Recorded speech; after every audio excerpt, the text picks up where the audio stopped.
Welcome back to Race Podcast. Race Podcast brings you inspiration, mentorship, and community to help you find wealth in your voice. I'm not talking about a few bucks. I'm not talking about a little something. I'm talking about wealth, true wealth that speaks to the value, the incredible value that you bring with your talents and skills, and hopefully to more and more people. This is your virtual big brother, Ray Collazo. You can check out Race Podcast with your virtual big brother, Ray Collazo, anywhere you can get a podcast for real. Check us out at iTunes, Stitcher, SoundCloud, Audio Boom, a great partner of ours. And you can always check out all 190 plus episodes of Race Podcast and many more as part of our Latino Talk Network of all the other programming that we have here at racepodcast.com. Thank you so much for joining us. Can't open a video. Well, you just got to call in, Crucita. And for those watching us on Blab, thank you for joining. We got a nice little audience here on Blab. We need more people to definitely check us. Feel free to call in. Hold on. I think we have a friend that hopefully can get through here. She had some video issues the last time. And we're in. Hello. Hey, there you go. There you go. Go, girl. I'm trying to figure out which one was it. Well, it's the one I'm not in. Okay. So, Crucita, we're going to start the show, then we're going to get into your stuff, okay? Okay. So, and for those, again, watching on Blab, this is Crucita Crespo, one of our Latina entrepreneurs in her doing it Camden style. So thank you for joining us, girl. So we're going to get into you, have you join us in this conversation. But again, people watching on the Blab, thank you for joining. Like Crucita, it's easy. You can jump in on Twitter, get in on the chat line, jump in. We got 2 more chairs if you want to jump in and pick our brains here about personal branding and personal development. And for those listening on the podcast, thank you so much for listening. And if you are wondering, wow, this guy's on TV too, Race TV, you can check us out on Blab every Tuesday and Thursday night, 10 p.m. Eastern, 7 p.m. Pacific. We're here live and direct. And if you go on Blab, you actually can get a copy of the replays. And, of course, go to Race Podcast for our videos as well. So thank you so much for joining us. And tonight we are talking about building your brand in 5 minutes. And branding is a very big part of business, very big part of marketing. And let's introduce into this conversation someone you're going to hear a lot on the Race Podcast Network, Latina superwoman, Crucita Crespo. Crucita, welcome to Race TV. How you liking it? Like it. Thank you very much. I tell you, boy, people think reality TV and chocolate is addicting. Wait till you start Blab. Crucita, tell people a little bit about yourself who are new to you in the Race Podcast community. Hello, everyone. I'm Crucita. I have an insurance agency in Camden, New Jersey, Crespo Insurance. I sell auto insurance, homeowners, life insurance, and commercial. Been in the business for 5 years. Doing the damn thing. And you're actually going to hear an audio-only version of Race Podcast soon that Crucita goes through a whole journey from doing it, and really coming on the come up. And we're going to get into that in these conversations. And you'll get to learn about Crucita. And I'm sure Crucita will take questions from the audience to learn more about you. So on this edition, Crucita, I want to touch on a few things, get your reactions to it. And then I want you to jump in and kind of turn the tables on me, ask me any questions you may have about sort of your personal branding that are related to some of these bits of advice I've put out. And then we'll see how the rest of, the audience chimes in or has similar concerns. How does that sound? Perfect. Awesome. So again, people listening to the podcast, you can always subscribe to Race Podcast, checking us out on iTunes, and subscribe to us. And if you subscribe to us, we really appreciate a review. That helps us move up the iTunes directory. So super, super appreciate. And I'll go a step further. If you give Race Podcast a review on iTunes, you get a free shout out on Race TV. So please definitely check us out, subscribe to us, and subscribe to our email newsletter. There's lots of resources that you can take advantage of at racepodcast.com. So, one of the things I wanted to talk about today, one of the things that I'm so passionate about is that I know so many, literally thousands, tens of thousands of people around the country, many of which are Latina business owners and activists and leaders like Crucita. And I'm very passionate about the fact that, unfortunately, almost virtually all of them are overworked and underpaid. And I say underpaid because not because they have not found the vehicle, not because they're not working hard, not because they're not entrepreneurial, not because they're not hustling, but because they just haven't found the vehicle to truly leverage their talents and skills so they can be compensated fairly. Cruzita, in your journey from an employee to an employer, does that resonate in terms of doing it in a way that where you were compensated to the work you were really doing? No, it's hard. Yeah. Well, what I was asking was, do you find that there's a lot of where you were 5 years ago, where you felt like you were working really hard, doing a great job, but you weren't being paid the way you should have been, or like as an employee? Well, as an employee, you were limited how much you were making, right? So now as an employee, you have more of a ceiling.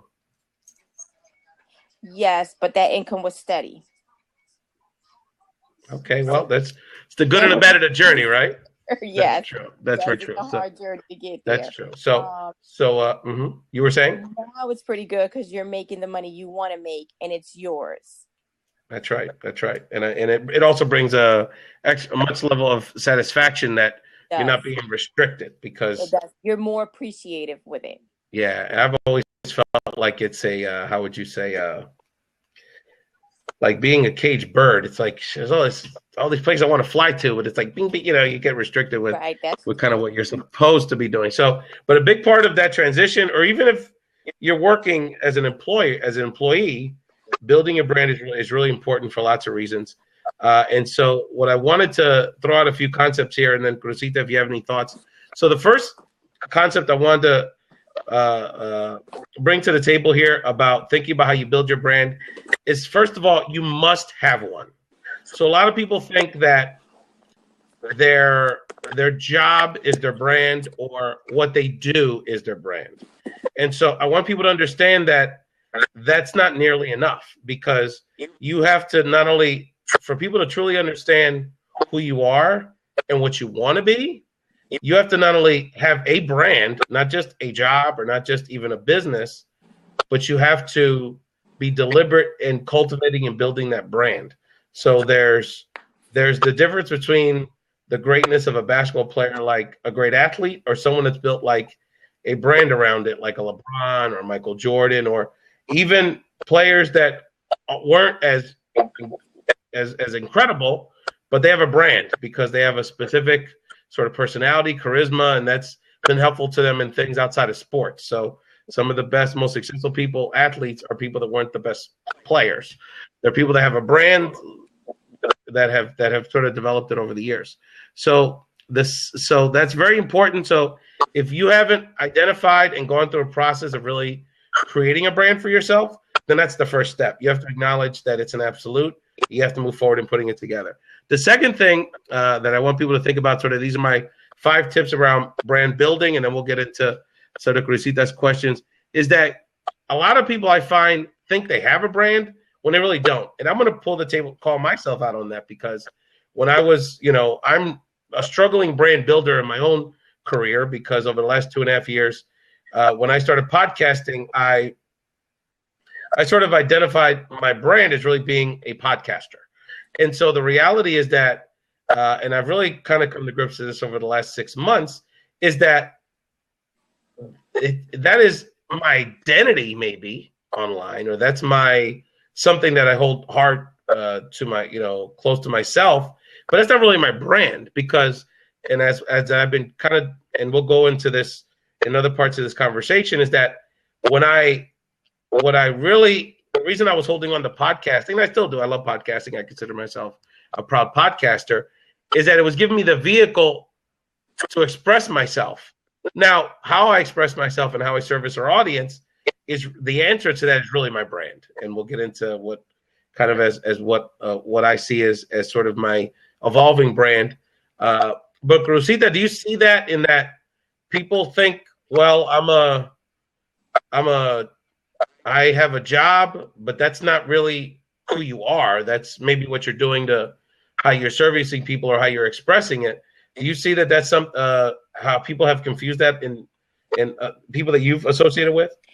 They have confused it, because branding it's totally different. I don't understand. Like what you're stating with the branding, are you stating as something that you have to research and become more aware of and keep doing it constantly?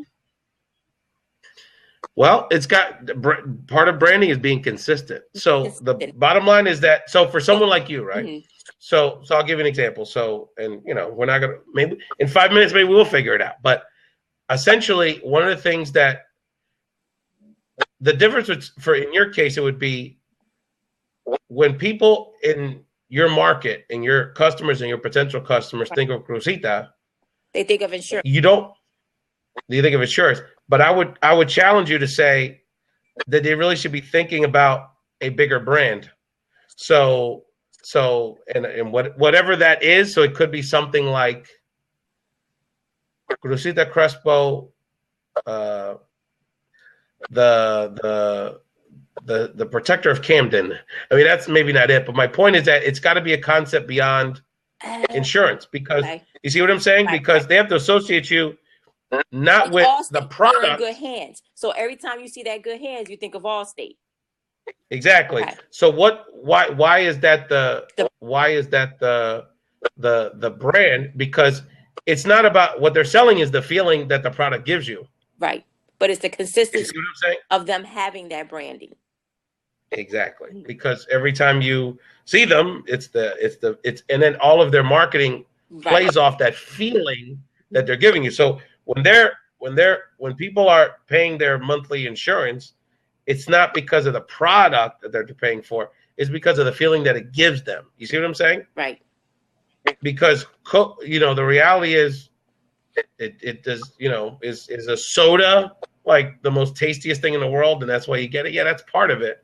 But it's the success of these big soda companies, and I'm just saying them as an example, has been the feeling that they build around it. Right. Whether it's refreshment, excitement, fun, feeling young, crazy.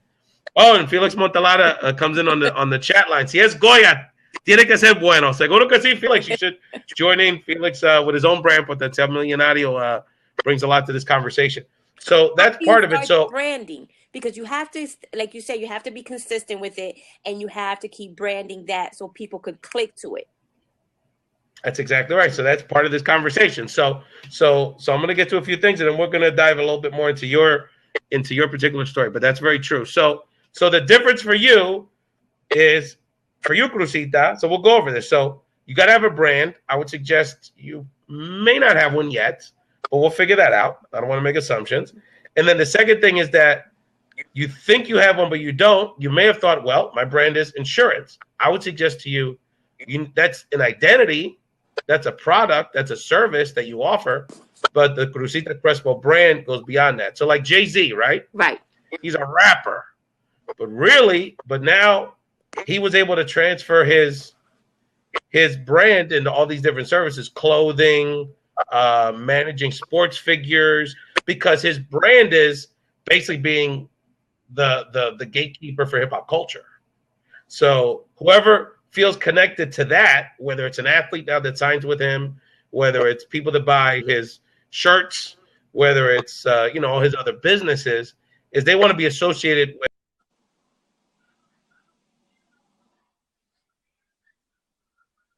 What happened?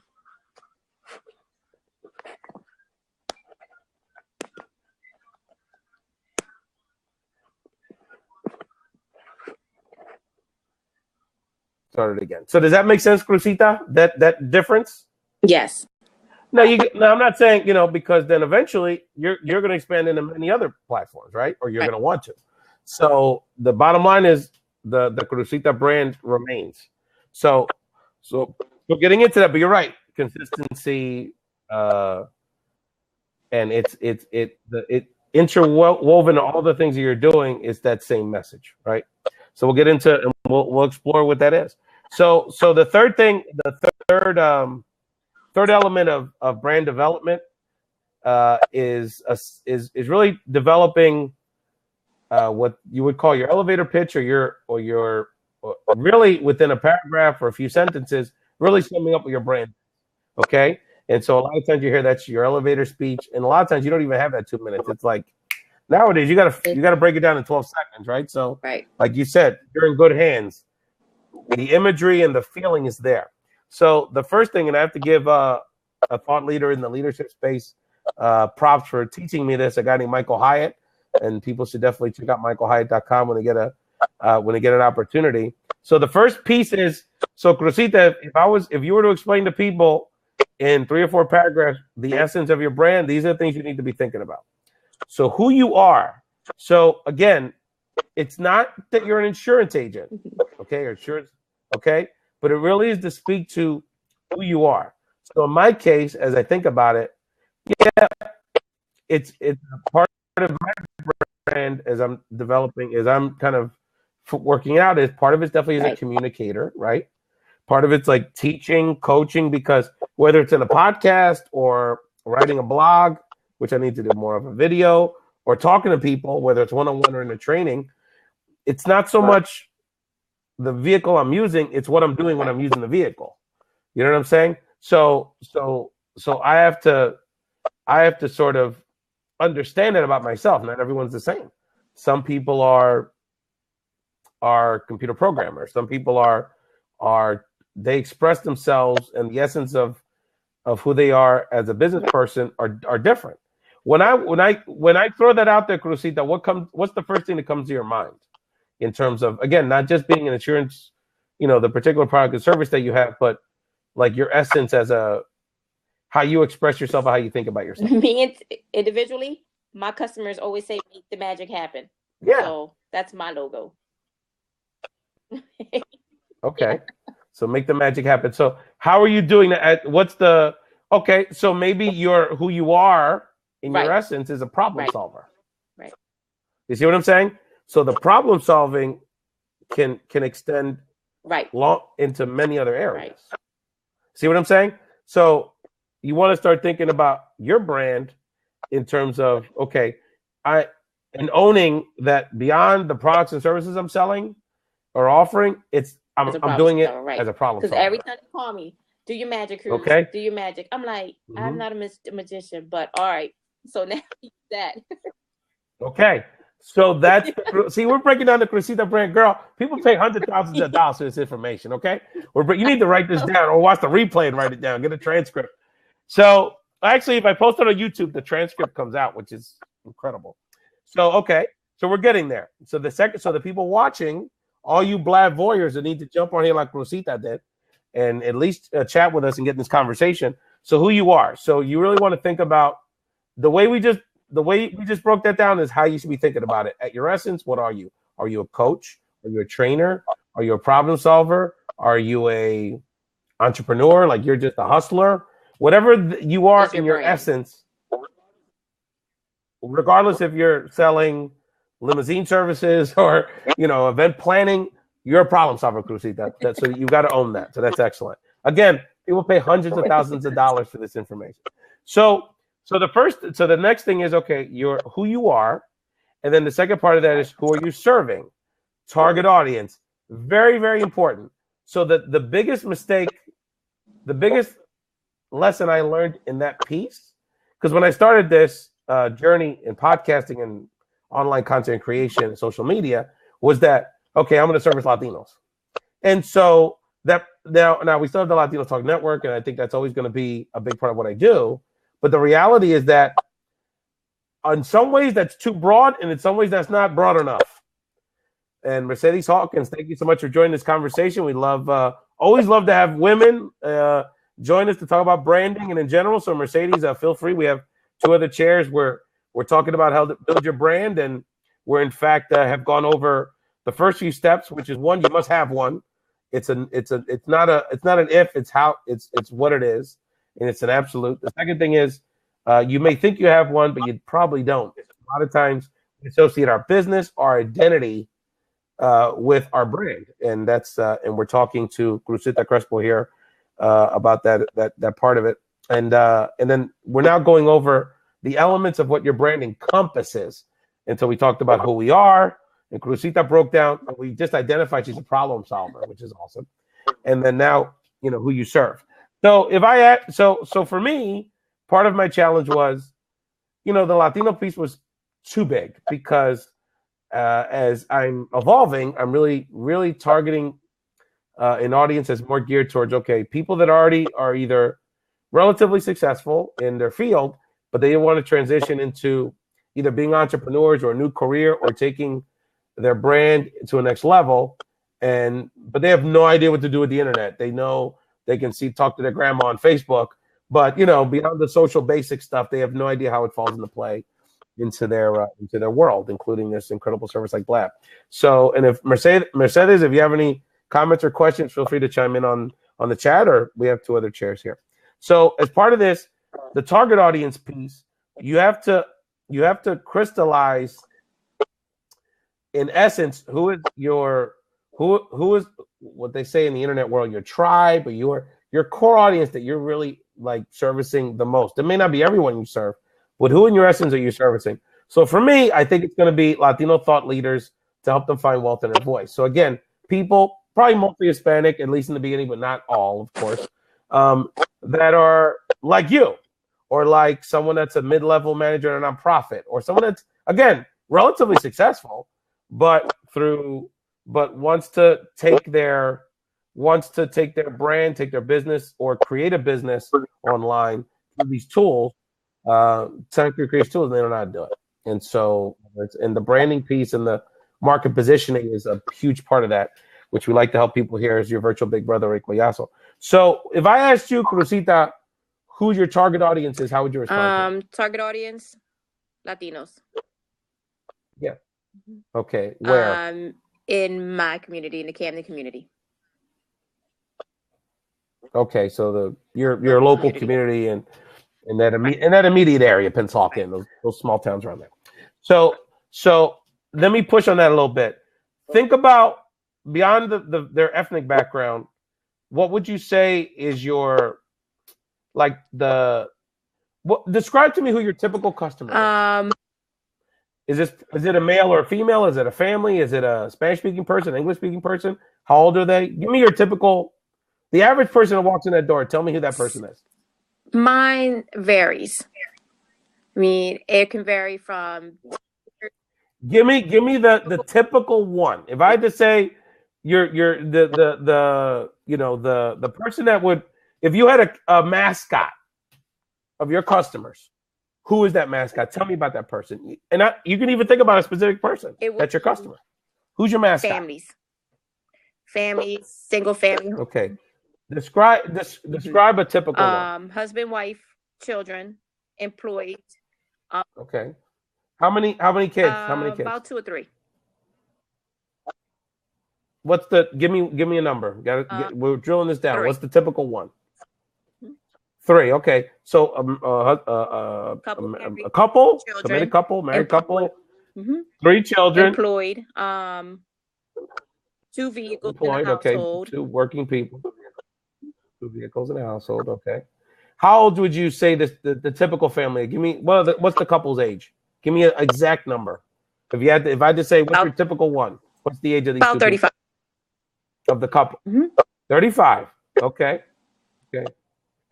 Okay. And what kind of work do they do? Factory work. Okay. So they're manufacturers, they're blue collar people. Okay. And what kind of are they? What's their language preference? Are they English speaking? Are they bilingual? Are they speak more Spanish? What are they? They're bilingual. So they're people that feel comfortable in both languages. They might speak to you in English. They might speak to you in Spanish. Okay. What kind of? Why did they? How do you think that typical family heard about you? Referral from another similar type, another typical type person. And Felix Montalada chimes in here. What we're doing here, Cruzita, is we're identifying your avatar. Yes. Remember the movie Avatar? So in the online world, the reference is that you sort of create your mascot for your customers, and there we refer to in the online game. So another tip for you can refer to this as your avatar. You should always be thinking about who your avatar is as a customer. And so we're not calling anybody out in specific. What would be what's the typical salary range? What's the typical salary range of this family? About, both families put together, maybe about, I'm gonna say, $38,000 a year. Okay, fair. And give me one other trait of these people. One other thing, you said the 2 cars, you said what they make, what kind of work they do. What's a trait that sticks out in your mind as something that speaks to this avatar family you're talking about? What other trait? Are they church people? Are they, do they have any specific lifestyle, qualities that stick out? They could be church people. I do get a lot of church people. Okay. So, Felix, we did bring up the income. She said the household income average is about $30,000 a year. So what you just went through is you went much more specific than Latino. Do you see how much smaller, more specific that went? Yes. Right? So not to say you're never going to get customers that aren't in that area. Right. You see what I'm saying? So for example, for me, I certainly could get customers that are Hispanic or aren't, that don't fit that avatar, but who's the core person, right? Because that's who you've got to focus your brand marketing on, because that's going to be that into my office. I would not want to market my brand to, because they're not customers that stick. I would like to market my brand to customers that are going to stick and going to keep bringing referrals and do residual renewals every year. Okay, so what you're saying is the customer you're currently getting is not your ideal customer for your business. And she's on audio only, so okay. Rosita, does that make sense? You hear me?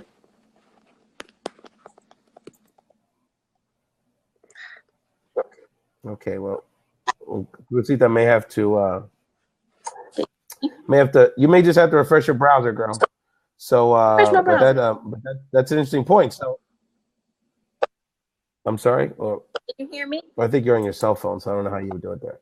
I can hear you. Yeah, we can see you talking. I just can't see you. It said you have an internet signal. Okay, so this is I can see myself. Okay, so this is an interesting point. So what you're saying is you're not getting your ideal customer. Right. At this point, no. Okay. So then the next part of it, and your next step in your journey, is then to the exercise I just did with you about your current customer, is to then go through the same exercise and develop your mascot for your ideal customer. And what I would suggest to you is, now I can see you. Now I can see you. Your ideal customer may look different than you think it is. Yeah. You know what I'm saying? Because your ideal customer may not want to go to Camden and get their insurance, because they don't live in Camden. You see what I'm saying? Yeah. You see what I'm saying? You see what I'm saying? So, and I'm not making a value judgment. I think the fact that you identified your average, and I'm saying average from a mathematical perspective, not that your average customer now is not the average customer you want to have. So then, as you go through that process, then you'll have a better sense of how to market to that customer base, because then it's a lot more specific than Latino. Then it's about, okay, these kind of families, they live in these kind of zip codes. Then then you can start whittling down around, how do you market to them? How do you connect with them? How do you build that base? So that's part of your. So the answer. So when ultimately you create this paragraph about your brand, and you talk about, I'm a problem solver for, Latino working families that make combined $50,000 to $70,000 a year, right, with 2 kids. So you see where I'm getting at? That's a lot more specific and a lot more real than Latino, which covers and again, you're going to get non-Latinos. You're going to get people that make 3 times that. You're going to get people that make much less than that. You're going to get people, but who is your target, the bullseye customer? You see what I'm saying? So think about it like your mascot. Who's your customer mascot? And we'll get into that. So the next thing is that, how are you serving them? What are you doing for them? Now, for a lot of people, that's probably the easiest thing to answer, right? And so, and what you want to what you want to, this is probably for you the easiest thing to answer. So if I asked you, how are you serving your customers? What would you say? How am I serving them? Yeah. Insurance. How are you serving them? Insurance. Okay. A little bit more about that. How you doing, boss? Hello. How you doing, boss? I serve Good. Good. Good morning, or what's time there? It is late in the evening. It is late in the evening on the East Coast. Where is that? Yeah. Yeah, we're in the East Coast. Yeah, we're in the East Coast. Okay. Yeah. What, sir? Yeah.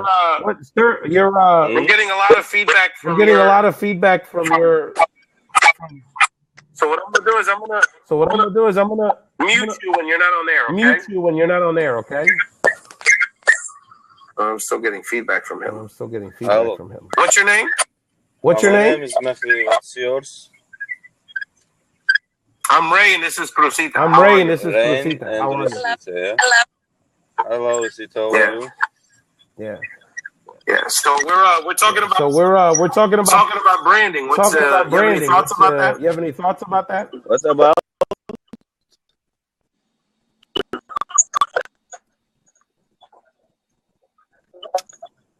Hello. There's a problem with the link. Sometimes I hear you, sometimes no.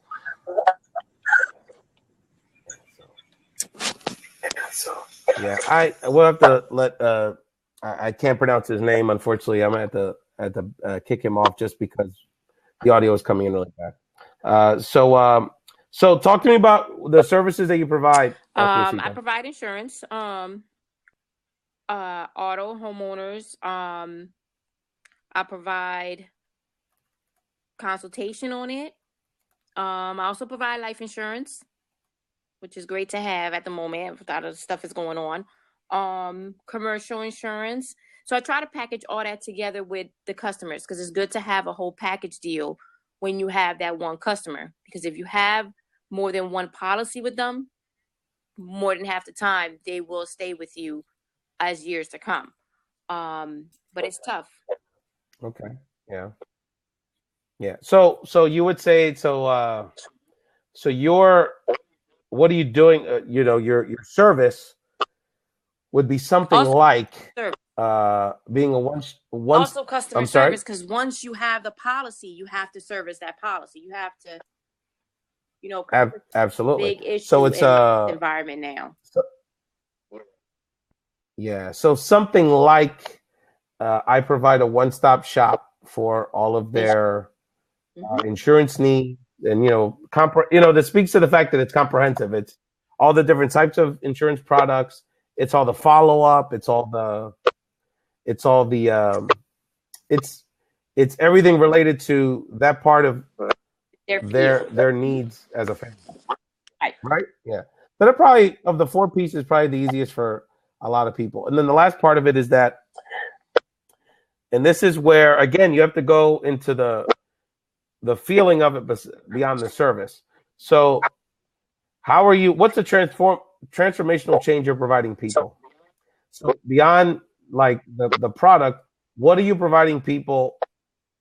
Ultimately, what are you providing people for that service? So in insurance, it's peace of mind, it's security, it's in some cases, depending on the product, like financial stability, right? Because that comes into play depending on the.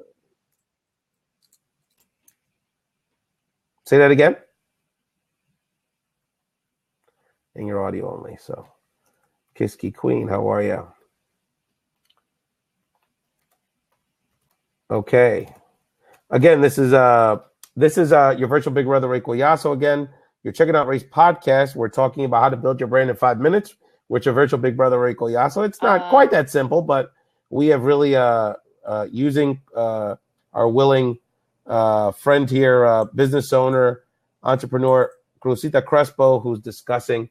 We're kind of talking through how she would put together her brand, how she would talk about her brand, how she would identify herself, going beyond just like her identity or her products and services, but really speaking of what her brand is. And again, you can check out Ray's podcast. Thank you with your virtual big brother Ray Collazo that provides inspiration, mentorship, and community by checking out rayspodcast.com, and also subscribing to Ray's podcast on iTunes and anywhere you can find a podcast. Thank you for joining. Thank you, Quisqueya Queen. Oh, Quisqueya Queen. I'm trying now. I'm getting the Twitter handle Dominicana in the building. I would imagine with a name like Quisqueya Queen and Nighthawk Spirit. Thank you for joining, brother. And I know we've had a few other people check out on the line, so thanks so much. So again, as you're thinking about who your brand is, we're talking about branding here today. The first thing you want to think about in your elevator pitch is who you are. So we identify with Crucita, for example, that she's a problem solver. That's a great way of summing up her talents and skills in a way we can all relate to. Who is she serving? So she actually has in her insurance business, which is a brick and mortar local business in her community, the demographic of her current ideal or her current typical customer, for lack of a better term, is not the demographic she ultimately wants, because the customer, the avatar or the mascot of her typical customer, she would like to be a little higher income and utilize a more well-rounded package of services, particularly in insurance. Nighthawk Spirit, how are you? Feel free to jump on. We're talking branding. And then, what are you doing for people? So besides your target audiences, what are you doing for people that's servicing them? And again, that's typically the area that we have the easiest way of sort of identifying, but there's definitely nuances to that. And then what's the transformational change? So what is, at the end of the day, yeah, that's a physical product or an information product or okay, yay, with my niche, I got to listen for a minute. Cool. Robert, thank you for joining us as well, talking branding here at Race Podcast with your virtual big brother, Ray Collazo. And then what's the transformational change? So at the end of the day, when you're buying insurance, what's the feeling? What is ultimately that providing you? That's providing you peace of mind. That's providing you at times at some level financial security, home security, security that you're in some level your family is more stable, safer, and less open to the perils of emergencies. So those are some of the elements. So I challenge people, and again, we'll have in the show notes. So you got to go to the show notes of the podcast version of Just Show It Race podcast, so you can truly understand. And I'll actually have a link to Michael Hyatt's podcast that breaks this down even in more detail and some resources, so you can kind of think about this and really start writing it down and really think about what your brand is. And then sort of the last piece I wanted to talk about as it relates to the 5 areas, the 5 key steps that you should be thinking about as it relates to your brand, is that your brand must lead to business. I think oftentimes, we pigeonhole ourselves, especially as do-gooders. And again, I've struggled with this. I'm a struggling brand developer of my own personal brand in life, is that particularly people that worked in nonprofit management or just have like a socially conscious bent in their lives, that they create a brand for themselves that restricts them from making any money. So as it relates to that's a good question, Felix. We'll get to that in a moment. So in the case of someone who works in social services, or maybe there's someone that's in a career that they're not necessarily, they just do it because it's a job, but it's not really at the core of who they are. But the brand that they develop for themselves subconsciously is a brand that basically prevents them from moving forward in business and either moving up in their career, doing the career they want to do, and ultimately being compensated for the value that they bring to the table. So so while you go through this process of developing this brand, that's why it's so important about thinking about your target audiences. So kind of playing off what you just said, Crucita, there's people in my virtual coaching world and my virtual training world that I'm never going to charge any money to, because they don't got it. It's a personal relationship. It happened within a certain circumstance. But what I have to do is put them in a category. They're a special case. They're not everybody. There should be really a small group of people. And ultimately, that's not my customer base. So it really kind of speaks to your piece, Crucita. So it's almost like, in your case, you're probably not, that's happening passively. Like those are the customers you're getting because they're the ones that you're being referred to or you're visible to in the community, but they're not ones you want. what we oftentimes subconsciously we do is we're providing the service. We have a decent sense of the kind of people that can benefit the most from our service, but we're just sort of giving it away because we don't feel it's got a business value, or we feel guilty charging for it, or we're targeting the part of our potential audience that doesn't have any money, and we charge, or we would charge very little, when in fact you have all these other people over here that that really should be thought of as your core audience and your core target market for your business. So, for example, again, when I think about everyone on my Facebook feed or anyone that might enjoy Ray's podcast, they're not all my core audience. I really am starting now to understand that I have to focus on thought leaders, people that already either have a brand or are moving in this direction or want to move in this direction and are willing to put the work into building an online business or just building a platform in general, but that and have talents and experiences to really be successful in doing this, but ultimately don't know how to do it, or don't feel they know how to do it, or they need a virtual big brother like me. So that's a relatively smaller group than anyone that may listen to Race TV, anyone that's jumped on here today, and anyone that I potentially have mentored and coached or could in my day-to-day life, right? Because I know them from church, I know when I was a little kid, or what have you. So that's an area I want people to think about and understand that not everyone that benefits from your message ultimately is going to be a customer. That's fine. But you've got to focus your brand, you got to focus your marketing, you got to focus your message on your potential customer base and the people that you want to service the most. So they're going to afford it.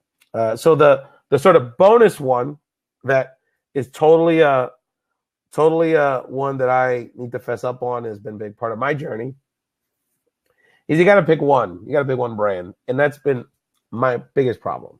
I have lots of interests. I have lots of things that I like to talk about, things I feel I'm fairly knowledgeable about talking about, and things I enjoy to do.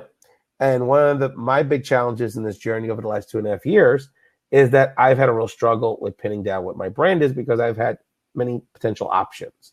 And so for people that know me as a podcaster, we have a small podcast network, including Ray's podcast at LatinoSportsTalk.com, which is still alive and well, and we still encourage people to check it out, like our homies Lopez and Lion and the rest of our Latino Sports Talk family.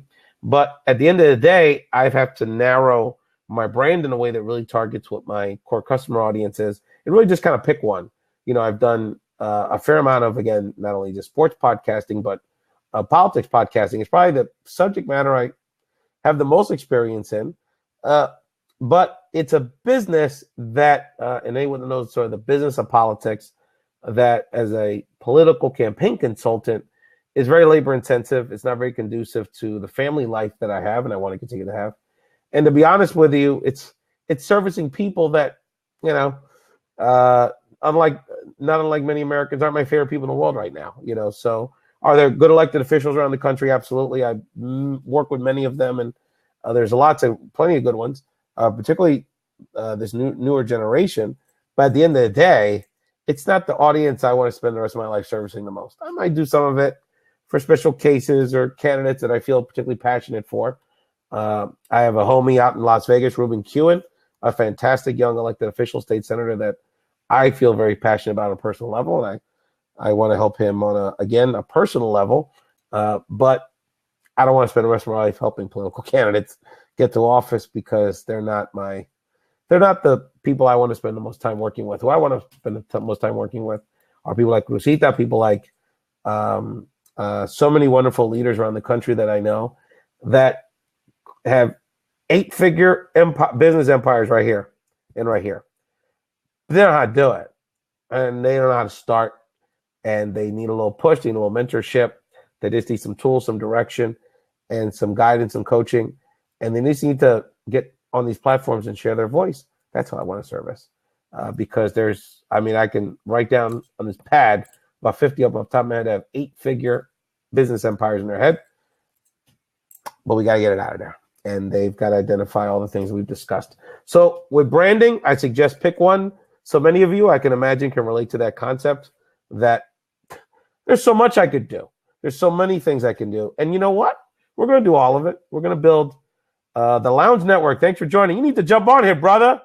Get on here, brother. We need to talk about branding. This is one of the Lounge Network is one of the blabbers in the game, dog. Felix, if my homie jumps on here from the Lounge Network, you need to jump on with him because this is an interesting cat. Another Southern Latino lives in the dirty as well. So we're talking about branding, brother. So I'd love to hear your take on this. Okay, good. Well, we'll keep talking, keep chatting, and always appreciate you, man. You're one of my favorite people to check out on Blab. So again, talking about branding today. How do you build your brand? We're gonna at the cool, very cool. So we'll hang for a little bit. We're gonna talk in this last edition again of the podcast version of the show. We're gonna keep hanging, and for folks that want to keep talking about branding, we'll certainly get into your questions. And I know Felix has asked a few questions here. So in terms of the other element of this that I wanted to talk about, what are things you can do in 5 minutes to help build your brand? I wanted to give people tips and tools. And again, there's lots of people out there that have life hacks and other things that they do that we can learn from. But the first thing I would say for people that want to cultivate their brand, build a brand, is whatever you're probably not doing, which is blogging, podcasting, blabbing. I would stick to those three things for the moment, is do one of them. So if you're a podcaster, but you're not blabbing or you're not writing, do it. If you're not doing any of these things or you're doing it infrequently, do it and do it on a regular basis. That's so important because even if you don't know what your brand is yet, which is totally cool, the best way to find out is to start expressing yourself. Again, when I started podcasting 2.5 years ago, I very much thought as someone that works in political affairs and pretty fairly high level political organizing activity, I thought podcasting would be a springboard for me to be a political talking head, one of these people you see on CNN and these other media outlets. And I may do that, and I like doing that, and I'm sure that'll be part of what I do at some point. And I've done that over the years. But as I started talking, I started podcasting, I realized that isn't really what was in my heart to continue to do. What was in my heart was to challenge myself and to continue to grow. And ultimately, these same people that I've helped try to get engaged in the political process, I want to help them in a deeper way and understand, first of all, understand the amazing potential that they have to build business empires and more, but to understand the value and the power of their voice. And that could be their verbal voice, which obviously I love to express myself this way. But however they communicate their voice, I want people to understand the wealth. And I'm not saying a few dollars. I say that word very, very purposefully because it really is about building the wealth for our families and for ourselves that we deserve. Because if we're servicing people in these amazing ways, life-changing ways, why shouldn't we be wealthy? So we can service more people, have bigger platforms, give to charities, and be the people that we just want to be more and more. And as my homie Felix Montalada tells me, if you're an asshole, you become rich, you just become more of an asshole. Or I think he said jackass. He's more Christian than I am. He said jackass. So I'm the one that said a-holes. Sorry about that. So really quickly here in this second piece of Ray's podcast, and thank you all for joining us, and thank you again, particularly people that have been catching me on the Blab. And we have a few people and certainly have plenty of seats if they'd like to join. Quisqueya Queen, love to have a Dominicanos perspective in this conversation. You can talk about some entrepreneurial people, know how to hustle, know how to get it in. So definitely I would love to hear from you. And again, people on here, definitely feel free to check us out. So again, if you're not podcasting, blogging, and I'm not just, even if it's tweeting, if it's a value, that's cool too. But you got to be bringing something to the table. You got to be sharing content, original content from your perspective, because that's how you're going to find your voices. Start to communicate, start spitting it out, and you not only get feedback, but you hear yourself. And my dad, who was a radio announcer, always taught me he said the best way to become a better radio announcer is to hear what you did, and that's the beauty of podcasting. You can listen to it over and over again. So my dad used to just record it and play it over and over again as he drove me to school every day. So I heard his show 5 times during a week. So it was I didn't appreciate it as much as I do now. Let me tell you. The other part of this related to social media is use these platforms the right way. And again, there's nothing wrong with being social, sharing things about your personal life and having fun. I love to have a good time, y'all. Ain't no doubt. So my man Felix can tell you, hanging out in the 305 in the spring, but use these vehicles correctly. And obviously you can use any of these social media platforms correctly. There's a lot of people it's a mystery to how to use things like Twitter and LinkedIn to build your brand and to sort of flesh out your brand. and I'm an expert on that. We're going to have these conversations, and we want to definitely get people's feedback about that. But that's so very important. So just focus on, and there's plenty of resources online that'll teach you this stuff. I mean, this guy, what's his name? Who's the guy who just wrote School of Greatness, Felix? He was just on. He's doing the circuit now. Anyway, he had built a career on LinkedIn marketing and networking and Twitter marketing and networking. I just heard a podcast about, sort of 12 Twitter hacks. I mean, there's plenty of resources out there. So use social media right as it relates to building your brand. The third thing is Carmen Sanchez. Carmen, good to see you again. Thank you so much for joining us on the Blab. And Carmen, you owe me a visit on here, Mama. Let's jump on. Let's do this. We want to hear your perspective on marketing, and please join. You said you would join the next time I was on, and now you're here. So please join. You owe me one. So please join us, Carmen. Always a pleasure to see you. So hola, Carmen. So the other part of this I wanted to mention is that little tip, Lewis House. Yes, gracias. I was thinking House, Lowe's, all that stuff. So yeah, absolutely. So the other thing is that little tip for people that if you already didn't do it, buy your URL name. And, gracias a Dios, I have Rafael Collazo. I don't have Ray Collazo. I got to figure out probably a derivative of that. So I got to listen to my own advice. But if you don't have your own name now, buy it. If you're not using it now, you can always sit on it. You're going to need it eventually. And fortunately, most of us don't have the super common names in the Latino community unless you're Jose Gonzalez or something. So a lot of our names are out there. Carmen, do you have your own? Do you have CarmenSanchez.com or some derivative of it? Yes, she does. See, she's a brand. That's why you got to go on here. Let's talk, Carmen. I need your advice. So that's a quick thing you can do. Take you less than 5 minutes and ask your titi to buy your URL if you're some, you got Christmas coming up. Instead of getting the gift card to Applebee's, have her buy your URL for you and hosting for a year. It'll cost her $30-$40 total. The other part of this is that, again, we're going over right now 5 things you can do to build your brand in 5 minutes or less, okay? And so the other thing you do is call someone now to ask them to be a mentor. Very, very important. Felix Montalada, I considered him a mentor and followed him. He was a mentor of mine before he had ever knew he was a mentor of mine. And so, but now we've gone through a step to actually communicate, and now he knows that's a part of his life. So I think it's very important. We have so many people. All right, Carmen, this is what I'm talking about, girl. Carmen Sanchez joining us in the building. This is awesome. So very, very important. Being proactive and deliberate about identifying the mentor you want, and you got to tell them. You got to pitch them. You got to kick that game to them. So as Carmen comes to us, so great to see Carmen Sanchez here. So thank you so much for joining us. And then on the similar note, I'd love to hear Felix's thoughts on this. Purposeful, that's the word. You got to be purposeful by identifying your mentor. And we can, other episodes of Race Podcast talk about that. How do you identify what are the qualities and traits you're looking for? Oftentimes we just shoot too low. I think that's kind of the bottom line. We're okay, Carmen. I'm sure you'll be on momentarily. No problem. Appreciate you trying. That we really don't go for the mentor we want because we're scared to ask because we think they're out there. And there's all the psychological stuff around that, but we'll definitely get in that in future episodes of Race Podcast. The other part of it is that, again, you can do this in 5 minutes or less. And I was fortunate yesterday to identify 4 people that are going to be part of a mastermind. We're going to start very soon.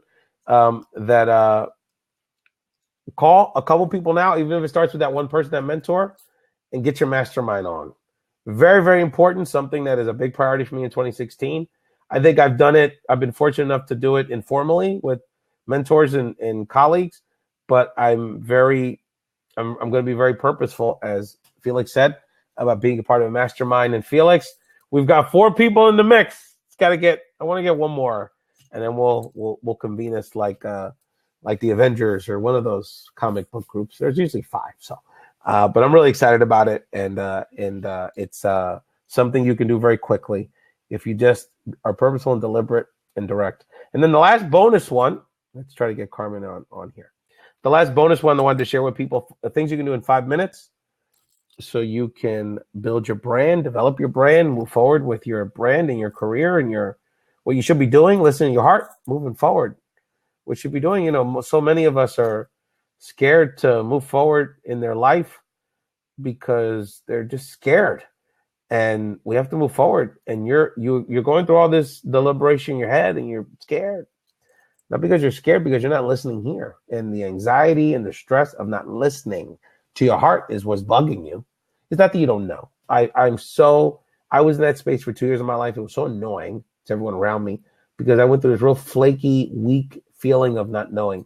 The reality is, my friends, my rays of light out there, is that you do know. You know what you should be doing. You know what you're drawn to. You know what your passions are. You know what you think about 24/7. You probably most likely don't have the courage to go for it. And that's what we do here at Rays Podcast, through inspiration, mentorship, and community. We give you that courage. We give you that little push. We give you the crowdfunding our spirits here to help you find wealth in your voice. I'm going to talk about getting another job and maybe a promotion, which is cool, but ultimately find wealth in your voice. You deserve it. Let me tell you, you got a lot of talent to share. 8-figure empire in that brain of yours, I'm telling you, at least. And the last thing I would say is something you can do it certainly in 5 minutes or less. Subscribe to a podcast. Subscribe to an audiobook. Subscribe to an online course. Watch a blab. Hey, Robin, right? Feel free to join us. Talk about branding today. Sorry, Carmen.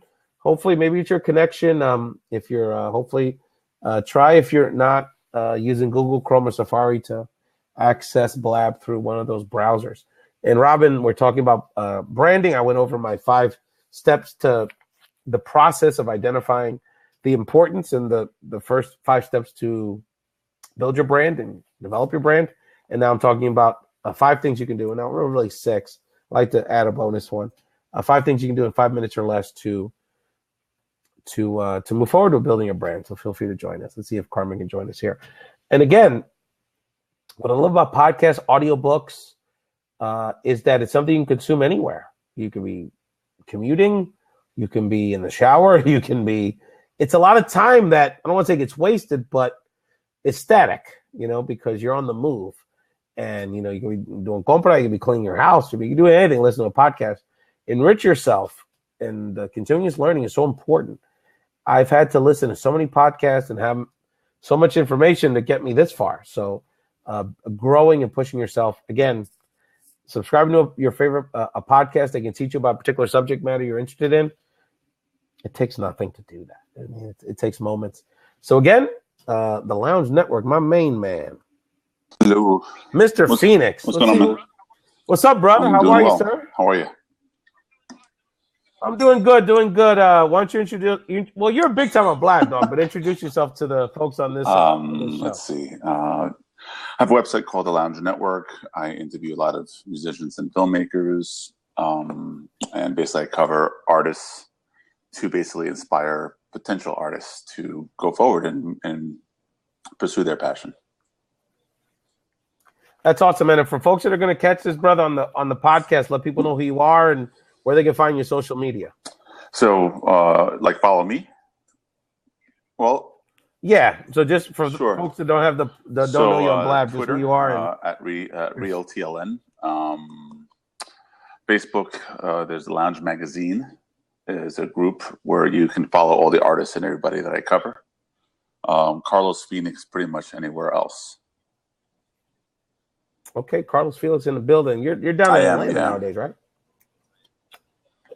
Really cool. My homie, I don't know if you've connected with Felix Montalado on here. He's in Alabama, so you guys are down in SEC territory. Real good guy, and also a podcaster. He does a lot of financial literacy stuff. So real good guy. So he's following. So Carlos, what about this branding conversation caught your attention, and what's the first thing that you wanted to share with us today about branding for folks? They're trying to figure this out like I am. Well, I mean, there's a lot of people that talk about branding on Blab in particular. And there's various types of brands that they talk about. So one is, let's say, your corporate identity. What is the name of the magazine? Well, the website, to answer Felix's question, is loungenetwork.com. But on Facebook, it's called The Lounge Magazine, which was the original name of the website. So I hope that answers your question. And then even if you go to Lounge Network, if you scroll down to the bottom, all the social links to the website are there. So, for example, I brand a lot the identity of TLN, which is the Lounge Network.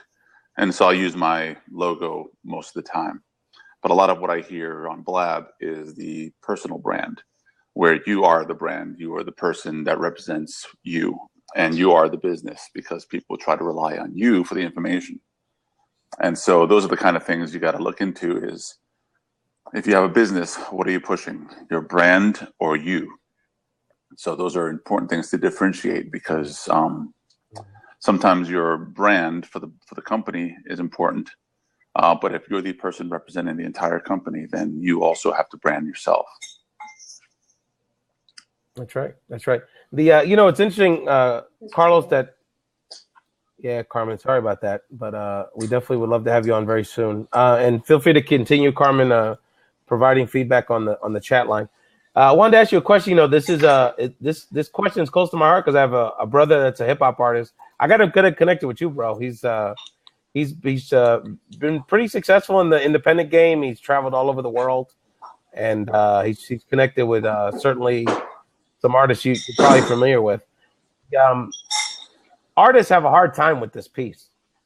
And artistic people, I think, sometimes have a hard time with this piece because they're so focused on the creative side that even though they can come up with appealing brands, that how it relates to the business of their art is a challenge. So I'm sure you found that in your career. Well, I guess the reason I even created the website was because I used to work in the industry, and I worked with a lot of the A-listers and stuff.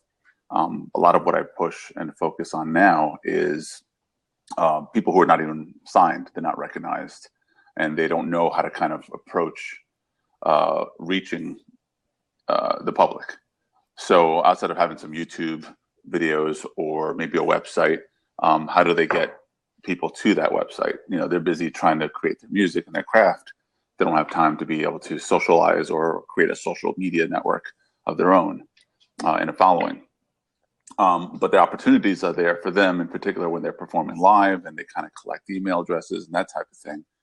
So that's one way they can do it as far as music is concerned. The way I handle it on my website is, one, of course, they have to have something to sell. So hopefully they'll already have music on iTunes or somewhere where somebody can listen to their stuff. And what ends up happening is I'll interview them, and it's an in-depth interview. So it's not like a quick 5-minute interview like you would see on television when somebody's promoting a new album or a movie, because most of these people are not known, they're not recognizable. So, and during the interviews, as we're conversing, we'll show off music videos or music, or a clip of their film or whatever it is they're promoting. Then I have other shows on the website that just highlight the music part, the talent part. So there's a music video show where people can watch like an MTV style music video show. And the cool thing is if you like one of the artists, more than likely I've interviewed them and then you can kind of see what they're about. So that's kind of why I would make the full circle there of helping promote the artist and giving content to the website. How have you seen that when potential fans get a deeper view of, Victor, man, you need to jump on, Victor. A very good friend has jumped on. I think I introduced him to Blab, so he needs to get on here. He actually could be your cousin, Carlos. You guys have a bit of a physical resemblance. Oh, we'd love to have Victor. We'd love to have Victor join us here, but and get to check him out. But how have you find these sort of in-depth interviews help these artists like attract fans? Like what about that part of it has been helpful to them in developing their audience and their brand? Well, it's kind of like a little bio of them, because we cover everything from their childhood to what kind of inspired them to become musicians and so on. And the reason we go in depth, and sometimes interviews can last about an hour, is if people who are on the fence, maybe they have a talent, but they're afraid to kind of go forward and pursue it, they can kind of get an understanding that they're not alone, right? So maybe they had this similar childhood or something that they can relate to, but they still don't want to step over that fence and say, you know what, let me pursue this. So everybody has that same type of fear, especially if they have a talent, but maybe their surroundings is not something that's encouraging that talent. Well, you'll find through the interviews, a lot of people have felt that way. So what ends up happening is I have another show that I recently started where I have established artists and musicians and filmmakers and they talk about their childhood and how they now are successful and they have Emmys or whatever awards they've gotten. And that's like the other half of the story. So you got your beginners, and then you got your people who've accomplished it, and they have all the same type of story. It's always that fear and all the stumbling blocks and all the things that they have to overcome. And it's usually just telling that story that hopefully will help any new artists or any new people with passion to say, you know what, let's just do this, and hopefully make that next step. And then, you know, maybe in the future we'll see them pursuing their talent. Julie. Man, this is a historic moment. Victor Negron on the blast. Great to Victor be on. You know, let me ask you a question. He's probably went upstairs. Are you sure he's in? All right, let me ask you Go ahead, I'm sorry. Oh, Victor Negron is on blast, bro. What's going on? Man, he is my twin. I'm telling you. The doppelgangers meet. The doppelgangers meet. Victor, God bless you, brother. How are you? Igual. Wow, I just saw this pop up on Facebook. And wow, you know, you're always into this new technology, and you know, you're the ultimate. Bro, I don't play, bro. You need to do this. So Victor Carlos is not only a very good friend of mine, but Victor's bro, you're a brand marketing guru. So this conversation, we actually were coaching a Latina businesswoman that's an insurance agent in Camden. I think she jumped off somehow, but I started the conversation about some tips around branding. So let's just jump into it, Victor and Carlos. Feel free to, you know, let's just get a conversation going about when I feel like people associate their identity with their brand, but that's not necessarily the same thing. So when I say branding to you, Victor, what's the first mistake that you try to address to people to get them to go on the right track about building their brand? Well, I think the key about a brand is to know that it has a certain value. You know, people need to understand that when you think of brand, whether it's a business, whether it's an individual, whether it's a movement, there is equity to it. You know, there's brand value. And I think if you just put it in common sense to people, they have to understand that knowing and understanding what something is of value. So, you know, Victor Negron as a brand, you have to work with it. You have to understand what that means. Because Victor Negron is a brand, Sixth and Diamond, right? Growing up in the neighborhood is a different kind of brand as Victor Negron, Vice President of Public Affairs and Marketing for an $8 billion company, right? They're still brands, but they're different types of brands. And I think it's important that people begin understanding the equity of it, the value of it. And then you can start talking about how you grow it or how you even increase the value. So I think the idea of a brand is really kind of interesting. Kind of worlds. You know what I mean? Yeah, and I think, and now part of this is I know you're right, but I think I'm curious how you explain that, because part of your brand and part of your success, Victor, has been you've brought the corporate world to an understanding of how to market to the families and the neighbors of that kid that you were growing up in the barrio. So how have you been able to tell that story and leverage that story as you've been able to kind of move up the ranks in marketing?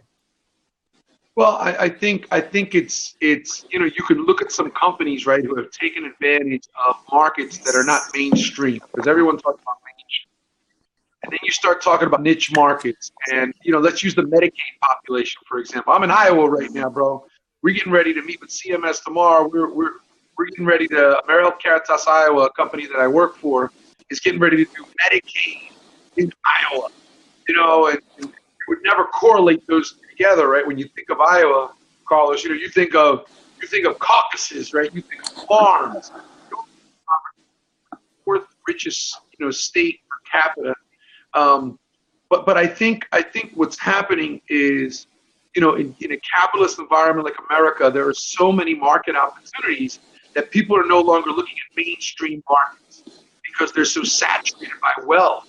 And now there's these niches. The niche markets. Right, Carlos? I mean, there are all these different types of markets. And I think my success has come from being able to create value within markets that are not mainstream. And I think you're doing it now, right, with Blab. I mean, I never thought I'd be online, bro. It's tricky. I love it. It's like with podcasting. It's like being the John the Baptist. It's like you open this ocean up to the world. You know, Carlos. I know you don't know Victor, but Victor in another life has done a lot of work in the music industry. He used to be a singer himself, and I remember those days, Victor. So Carlos was sharing with us. He was a very dapper dresser back then, I remember. And he was sharing with us what he does for young and independent artists to try to market themselves with his online platform. So what lessons do Victor, Carlos, where are you located? I live in Philadelphia. I'm moving to Puerto Rico, and right now I'm in Des Moines, Iowa. Now, are you moving to Puerto Rico to just retire, or what's the story? No, Puerto Rico, because Puerto Rico needs Puerto Ricans to move in and invest and be committed to making change there. And I'm a change agent. I get bored, so I'm really moving to Puerto Rico. I'm going to move to Aguada, Puerto Rico, the west side, and use some of my skills. And also, I hope to do the music stuff, Carlos. I hope to get back to music. That's cool. No, the reason he also has a son that's going to be the next Carlos Correa, so he's also moving there to build up his, get him ready. Cool. You know, Lil John is playing ball for the Puerto Rico Professional Baseball High School down in Calle, Puerto Rico. He's been there 2 years, so we're also going to support him on that. Got it. Absolutely. No, the reason I was asking was because I'm looking for employment, and one of the, I'm in the middle of changing what I was doing to something more towards marketing or something to that effect. And just wanted to see if you had any suggestions or anything to that effect. Well, what is it? So right now you're supporting some independent musicians and trying to kind of get them out there. Where are you located at? Well, I'm in Atlanta, originally from New York City. Now I do that as a project. It's not my source of employment. I just recently left my employment to kind of pursue some other passions. I used to work in the entertainment industry in New York City. When I moved down to Atlanta, they didn't really have much of an entertainment industry. It's changing now, but I'm not really interested in getting into what's going on here. But I am looking to get into marketing and that type of thing, especially because of the website. I'm trying to monetize that, but I'm trying to also do it in the corporate world and talking about these entities. Yeah, go ahead. Let me tell you, there's a tremendous opportunity in healthcare for marketers. And when I think of healthcare, I've been in healthcare about 25 years now. When you think of healthcare, it's really going to be expansive because healthcare right now is a little complex, but they're really going to simplify it. There's going to be commercial environments of insurance, and there's going to be government sponsored, right? And right now there's Medicaid, there's Medicare, there's dual demonstration programs, there's QHPs, there's all these. But the reality, there's going to be the government healthcare or the commercial world. And from a marketing perspective, there is the client that pays with money, and there is the client that has need. And I think, especially bilingual, bicultural, multilingual, I think urban versus rural marketing opportunities. There's going to be really creative opportunities for folks like yourselves that have, obviously, you're in the music industry, so you got to be creative, to really get involved in getting people to understand the importance of healthcare and how to kind of engage not only purchasing healthcare, but the utilization of it. So I think we should kind of touch base offline, and I can give you some pointers, but I think there are huge companies like Anthem, United Healthcare, Aetna. These are $300 billion companies that are now tapping into markets that are non-traditional, brother. And it gives folks like us an opportunity to get into multi-billion-dollar business. And it's hard to get in, bro, because it's still the American capitalist society still the same. But once you build your niche, you deliver, and you can talk ROI with folks and be able to understand how people can react to something, whether it, again, is purchasing something or going to the doctor. I think there's tremendous opportunities for folks like you. Again, it's if you can do it in the music industry a little bit and understand that a little bit, healthcare marketing is much easier, believe it or not. Okay, very good. right, so I'm gonna try and follow you on Twitter. Absolutely, Victor. Showed me that yet.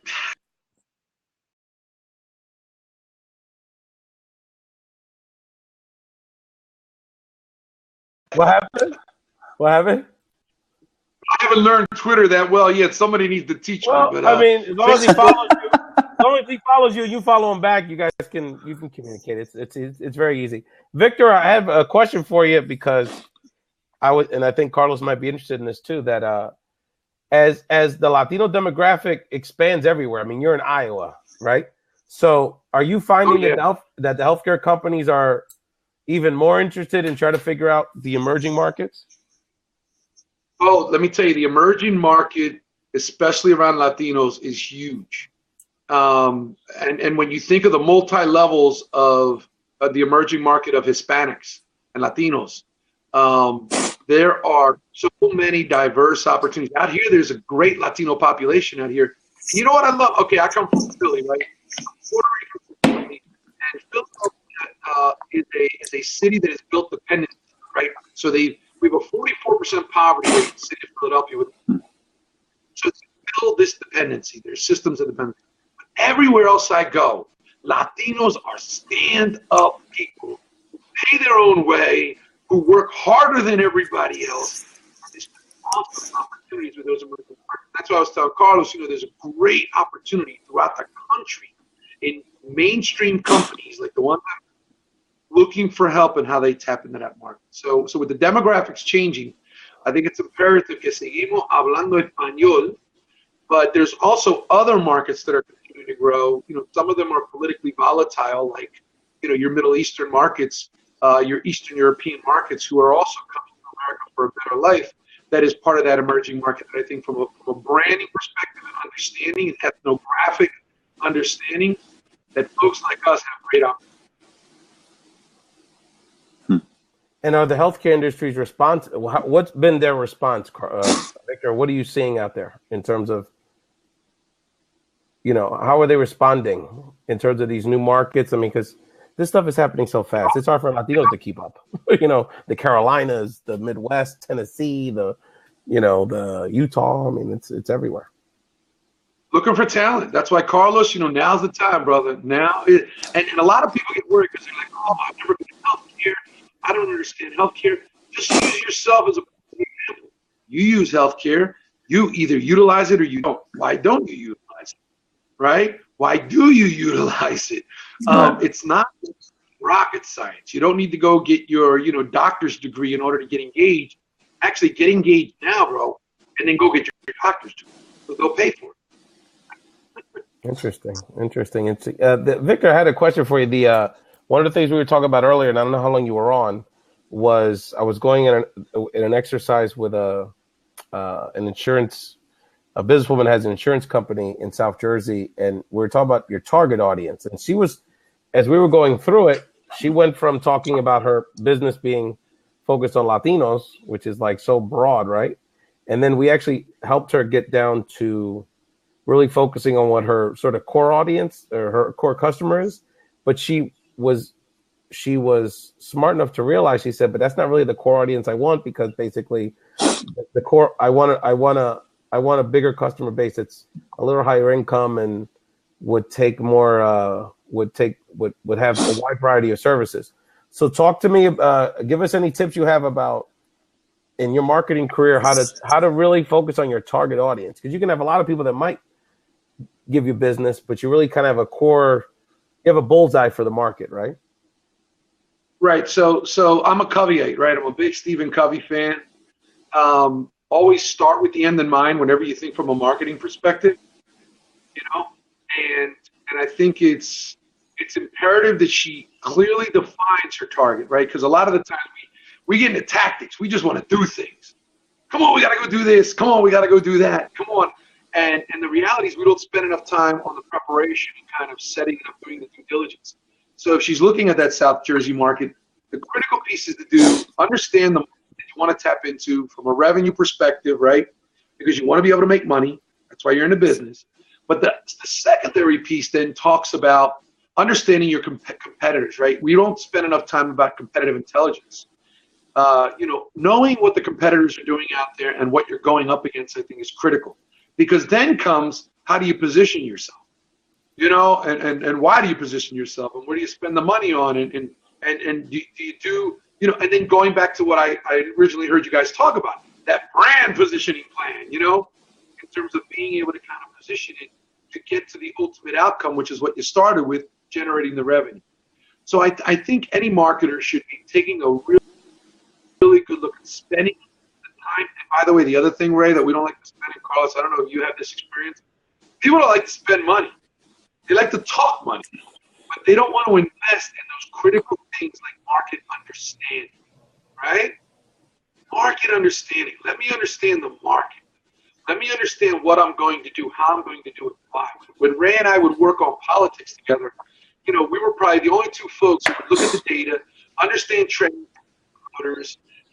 make sure that before we even think about whether we should run, whether I should run, whether not, you understand the ultimate, move to action, right, as a marketer. So I think from that perspective, Ray, we want marketers to really spend time on the front end of doing the due diligence and the understanding of the market. That's awesome. Yeah, that's great. And Miss Graham, she's kind of seems like she's tempted to jump on. We could use a woman in this conversation. So we have one more seat here. Victor, on Blab, you can have up to four people on camera. From all over the world. Yeah, it's pretty incredible. At the very least, for Carmen or Miss Graham or anyone on the line, feel free to, at the very least, give us chat questions. What do you think of? Wanted to get some feedback from you, Mr. Phoenix, about Victor's comments about branding and marketing, and what do you think about his feedback? I mean, obviously, he knows what he's talking about in respect to his, and it's very relative to just about any market or any marketing, especially with the Latin market. So one of the things that's been going on my website is I've been interviewing artists now for about 6 years. And one thing I was not paying attention to is how many of those artists were Latino. But they weren't singing Spanish music. They were kind of doing, American pop music or rock or whatever it is they were doing. And hello, Stephanie. Sorry, I didn't mean to ignore you. No, it's okay.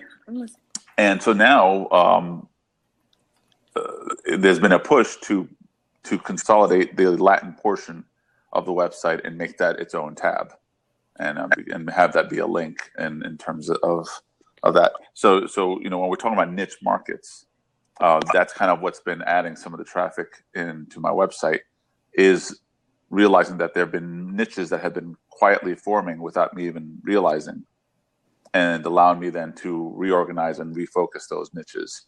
And that's been drawing a little bit more of an audience because of that. Interesting.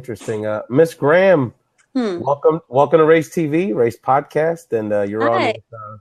So good. I think. Did you have a question?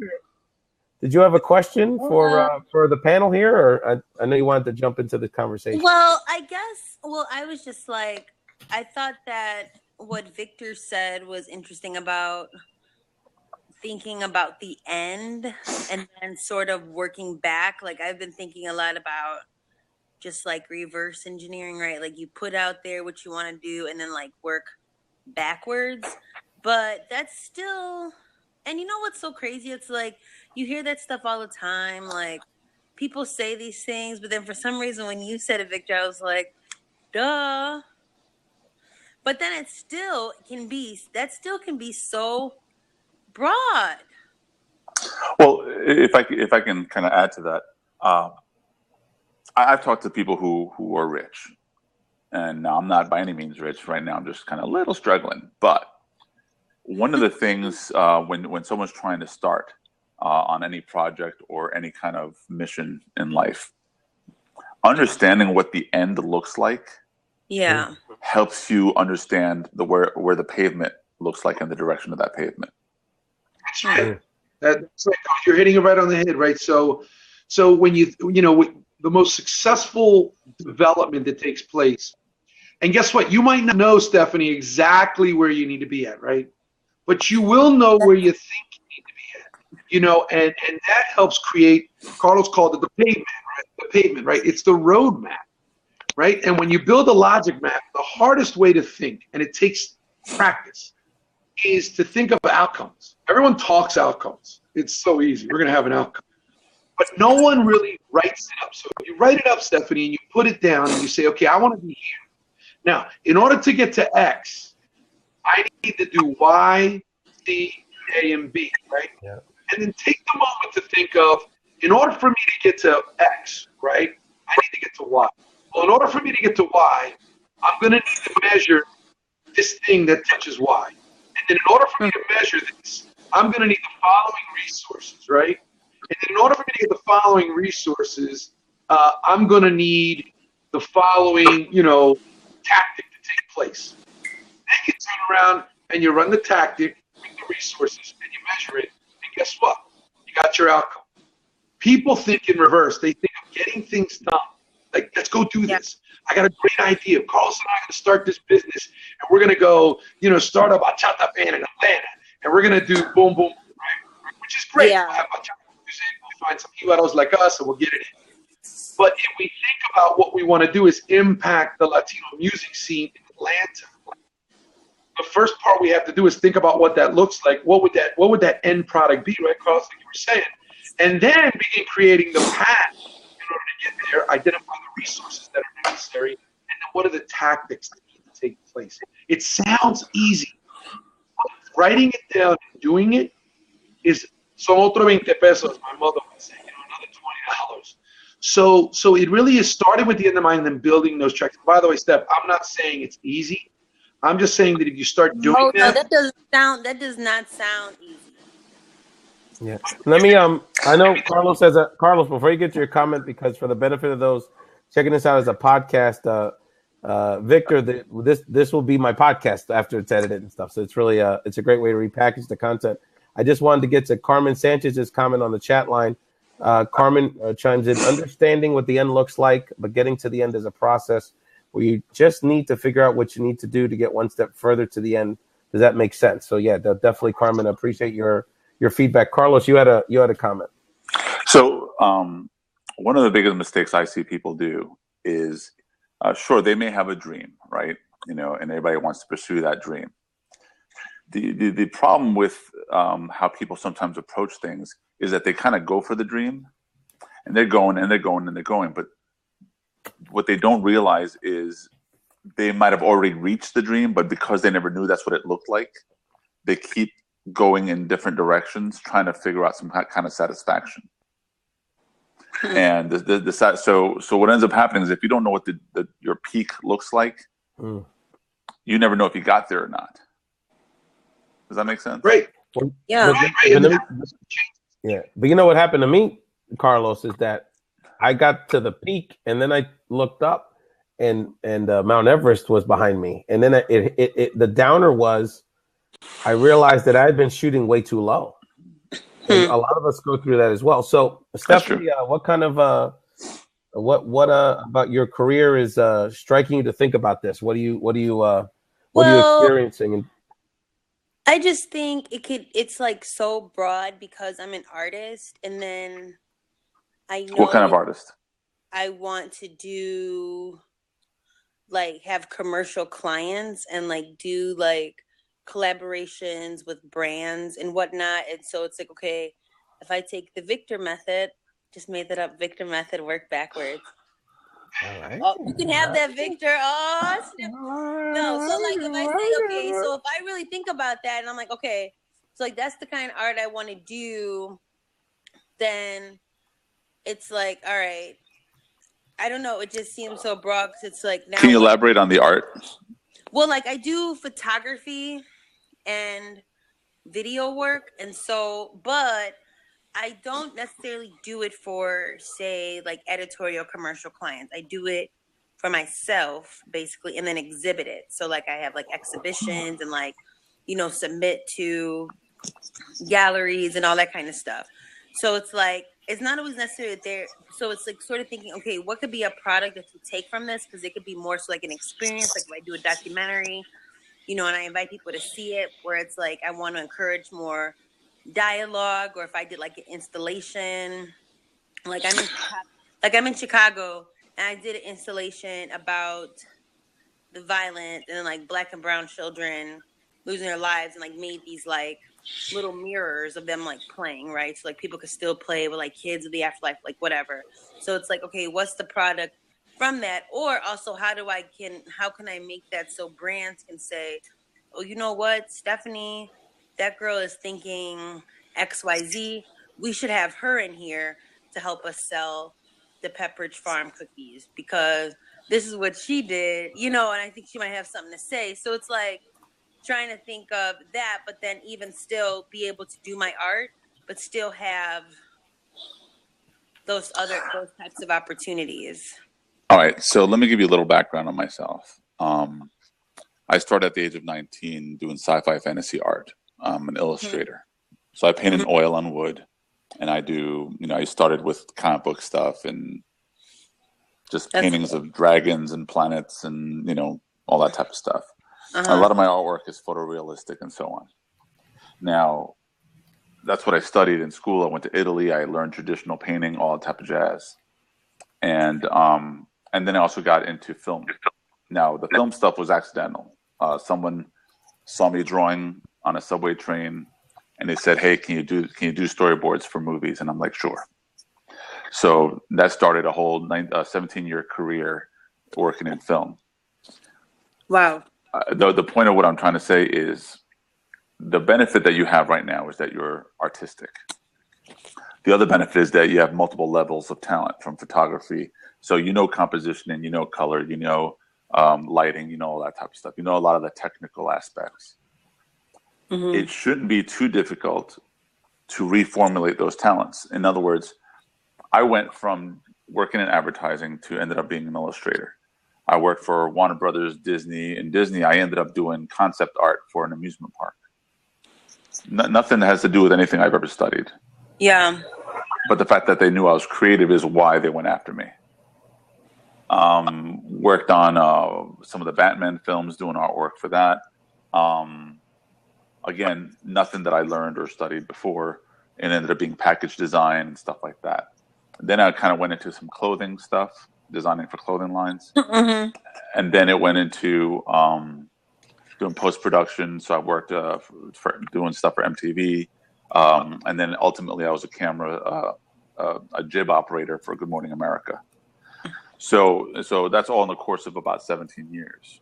Okay. But the point is, I didn't learn any of that stuff. So you're knowing and being confident in your talent can permit you to get into just about any realm you can think of. So think confidently of that. Ooh. The only thing you got to do is formulate your presentation. So if you're doing a documentary about kids and stuff like that, that's great for your artistic stuff. The twist is do something similar for a product. And create like a Nike thing. Same inspiration, right? Kids running, let's say, but now it's with them wearing Nike sneakers, and use that as a brand and use it as your portfolio and so on. So, because that's one of the things they're going to ask, especially as an artist, is a portfolio that can relate to them. And so that's what you want to formulate because you have the knowledge, the technical background, and so on to do it. The difference is now being able to present it to these ad agencies or whoever you're going to go after.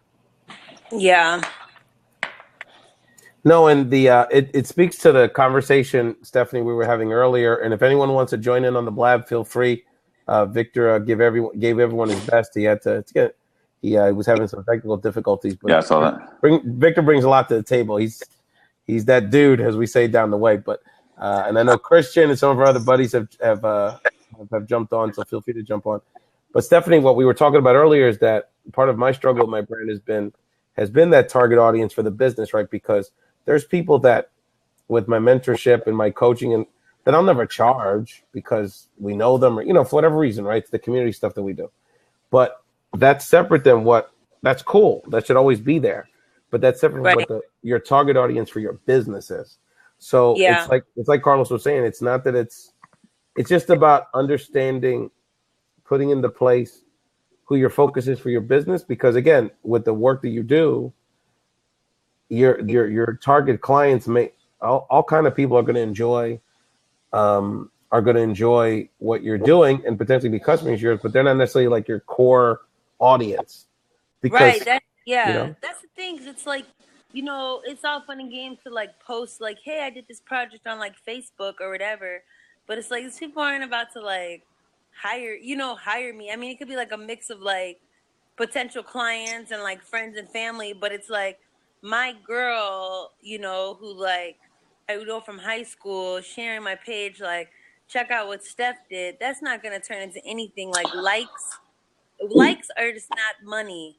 I mean, it could turn No, into I something. understand that, For but the you got to most use part. your proper social media. So one thing is the branding, right? Kind of like what we were talking about earlier.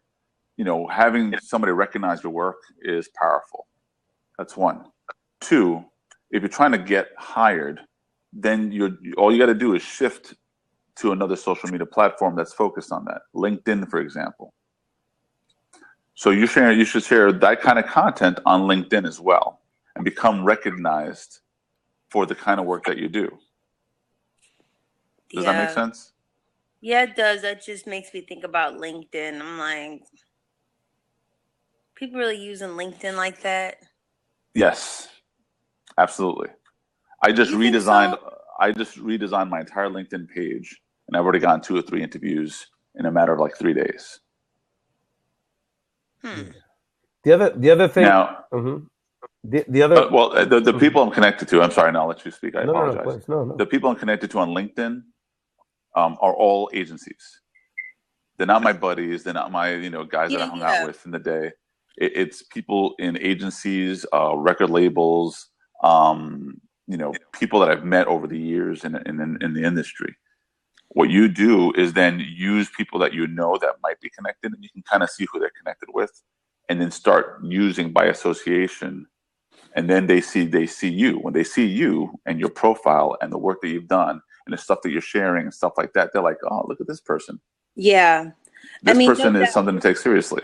Yeah, no doubt. You're definitely right. Like LinkedIn is, I guess, like I work on a TV show now. And so it's like in the film business, like now we don't really use LinkedIn that much, but I shouldn't even really be worried about them because that's not necessarily what I'm trying to do. You know what I mean? No, the film business in Chicago. Now, who do you work for? The TV show Chicago PD. Okay. Oh.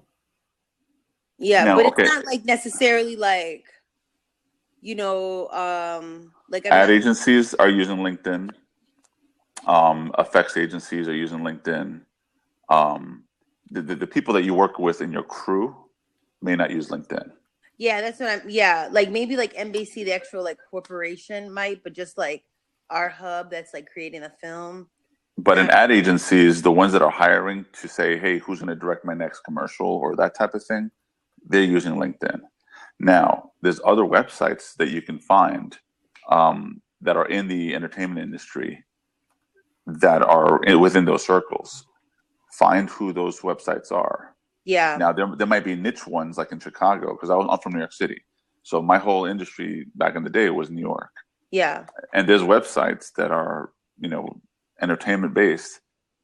But what's cool is having LinkedIn as your profile page and then be able to share to the websites, hey, this is my profile page, because people can recommend you on LinkedIn.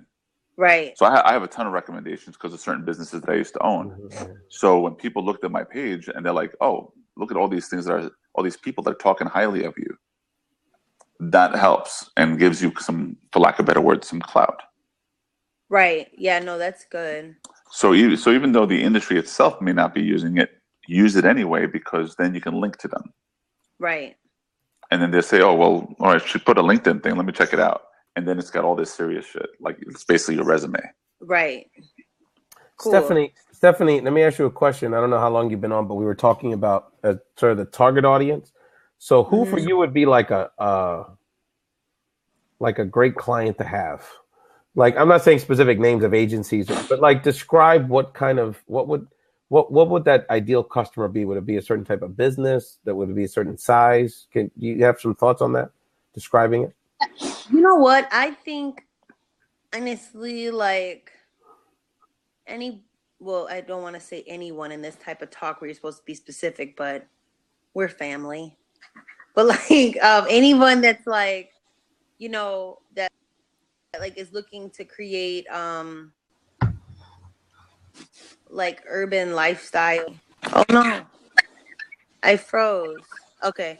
No, you're Anybody fine. that's looking to create like yeah, exactly. Anybody that's looking to create like urban lifestyle imagery to like reach out to I want to say like urban people, Is but it? that's like so broad nowadays. But Yeah. So I think would just it like be? Would it be like ad agencies? I don't want to make. Would it be like ad agencies typically, yeah, I feel like ad or agencies and like ad agencies like an urban like magazine. So like you know like Vibe magazine, yeah, sure. like them. Would it be Vibe magazine, or would it be like a product and service that would be advertising in Vibe magazine? It would be Vibe magazine, like to say like to photograph like whoever they have on their cover, and Okay. then it would Okay. also be like, hey, like Adidas would be like Adidas streetwear would Okay. be not the Adidas like that the sports people are running, but Okay. Okay. Adidas like lifestyle, like originals, their originals brand. Yeah. So I think my advice, and I definitely want to bring Michael into this conversation, but my advice to you, Stephanie, is that I think you want to invest some time in fleshing that out a little bit, because I think you want to get to the point where that answer is like in terms of the type of company it is, because to me, and again, I'm not an expert in this, but to me, a media outlet that needs photography of a red carpet is different than a company that's advertising to a market. And I'm not saying you can't get business from both, but I think on some level, you're going to have to make a call there about kind of what your priority is. Yeah, no, not event, you know not what I'm saying? event photography, not like photographing on the red carpet, not like that, but like if they're gonna have like, you know, like Jennifer Lopez, you know, they're doing an interview of Jennifer Lopez for Vibe magazine or for Vanity Fair. I want them to say like, oh, let's have Stephanie photograph that, you know, Okay, like yeah. that. Not that Jennifer Lopez is appearing at the Grammy, so be like a paparazzi. But it still is So, a difference. It still is a nuance there. Stephanie, do you have a website? Uh-huh. You do? Yeah. Now, is it a portfolio website or is it just a blog type of site, or what do you have? No, it's a portfolio website. It's like all of my images and then video projects. Now, are they stylized to kind of fit a fashion market or anything to that effect? Maybe for urban, yeah. Okay. So you definitely aimed at the urban market. Yeah, I think you Okay. definitely know that like I'm into like brown, black people and like people that want to look cool in big cities, or that like are into like looking cool, like doing cool things. Mm-hmm. And do you look at magazines and stuff and say, okay, this is the style that they're looking for? Mm-hmm. Okay. And so you're matching up with that, is that right? Yeah, in the best way in my interpretation of it. Okay. I think if anything, it's just like with like the TV show, it's just like maybe it's just like a full-time job, you know? So it's like, okay, having to find out, you know, making that time or whatever too. Mm-hmm. Let's get Michael into this conversation. Michael, is it Muse? Hello, Michael. Michael Muse? Yes. Great, Yeah, that's great it. to Yes. have you join us. Appreciate you on Raise TV here and Raise Podcast. I tape this as a podcast. I've been podcasting for several years now. What brought you to our conversation here today? Well, I'm new to Blab, just my third week, so I'm definitely learning the culture and definitely getting familiar with it. And when you mentioned LinkedIn, definitely got my attention because LinkedIn for the last 3 months has been very powerful for me. Preach, so brother. Talk to us. I've definitely been helping people who I network with just how powerful it is and definitely how to tap into the resources. And Stephanie, you definitely need to tap into LinkedIn. It's crucial because guess what? Just because one thing I found out early on, in certain industries, the masses may not be tied in LinkedIn, but the decision makers and influencers are on LinkedIn. Exactly.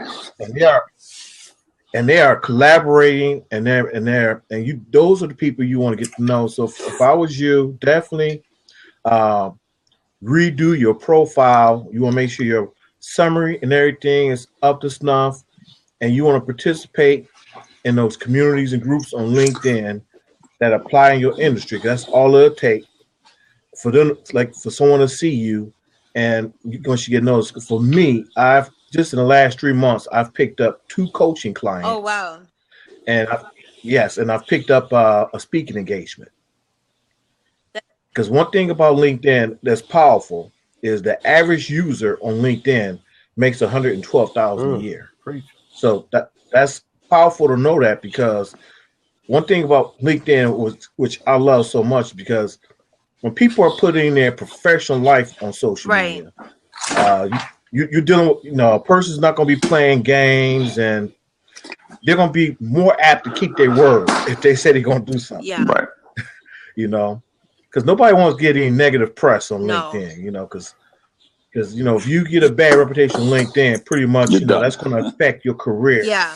What you're trying to do. Yeah. So, I mean, Michael, I definitely remember there was like a time, like for sure, when I was like on there, like I redid everything, but this is like a great reminder just to go back there and see what's up over there. Yeah, out of all your social medias, that should be on top and up to date and ready to represent you. It's definitely up to date. It's not like, it's not lacking over there, but it could probably definitely be better, but it's definitely up to date. But I don't like update the posts and all that kind of stuff. Like update, I know, like to put posts and be engaging on there. I don't do that. Michael, what's the first step for people that need to what's the key for that profile piece? Talk to us about that. If they need to revise their profile, what are the keys that you find are the most important things to focus on when they're doing that revamp? Number one, a profile picture needs to be professional. It does not need to be a picture of their dog, does not need to be a picture of their car, not a picture of their house. It needs to be a professional picture of them. That's the first thing. And second thing, a person needs to make sure they highlight all of their extracurricular activities. Because one thing companies look at, okay, you may be good in this industry, but what else do you do? So whatever else you do on the side for fun and recreation, they look at those things also. Because sometimes a company or a manager could be looking at, I'm doing a certain project, and you may be that perfect fit. And so it's so important to put all your activities. Are you a reader? What do you study? And by you being a creative person, even the projects that you're working on, you want to put those projects in there. Yeah, I mean, that's a good point. I've had a whole year of exhibition, and none of that's on there. Exactly. Terrible. See, you're under marketing yourself at this point. Yeah, really. I know.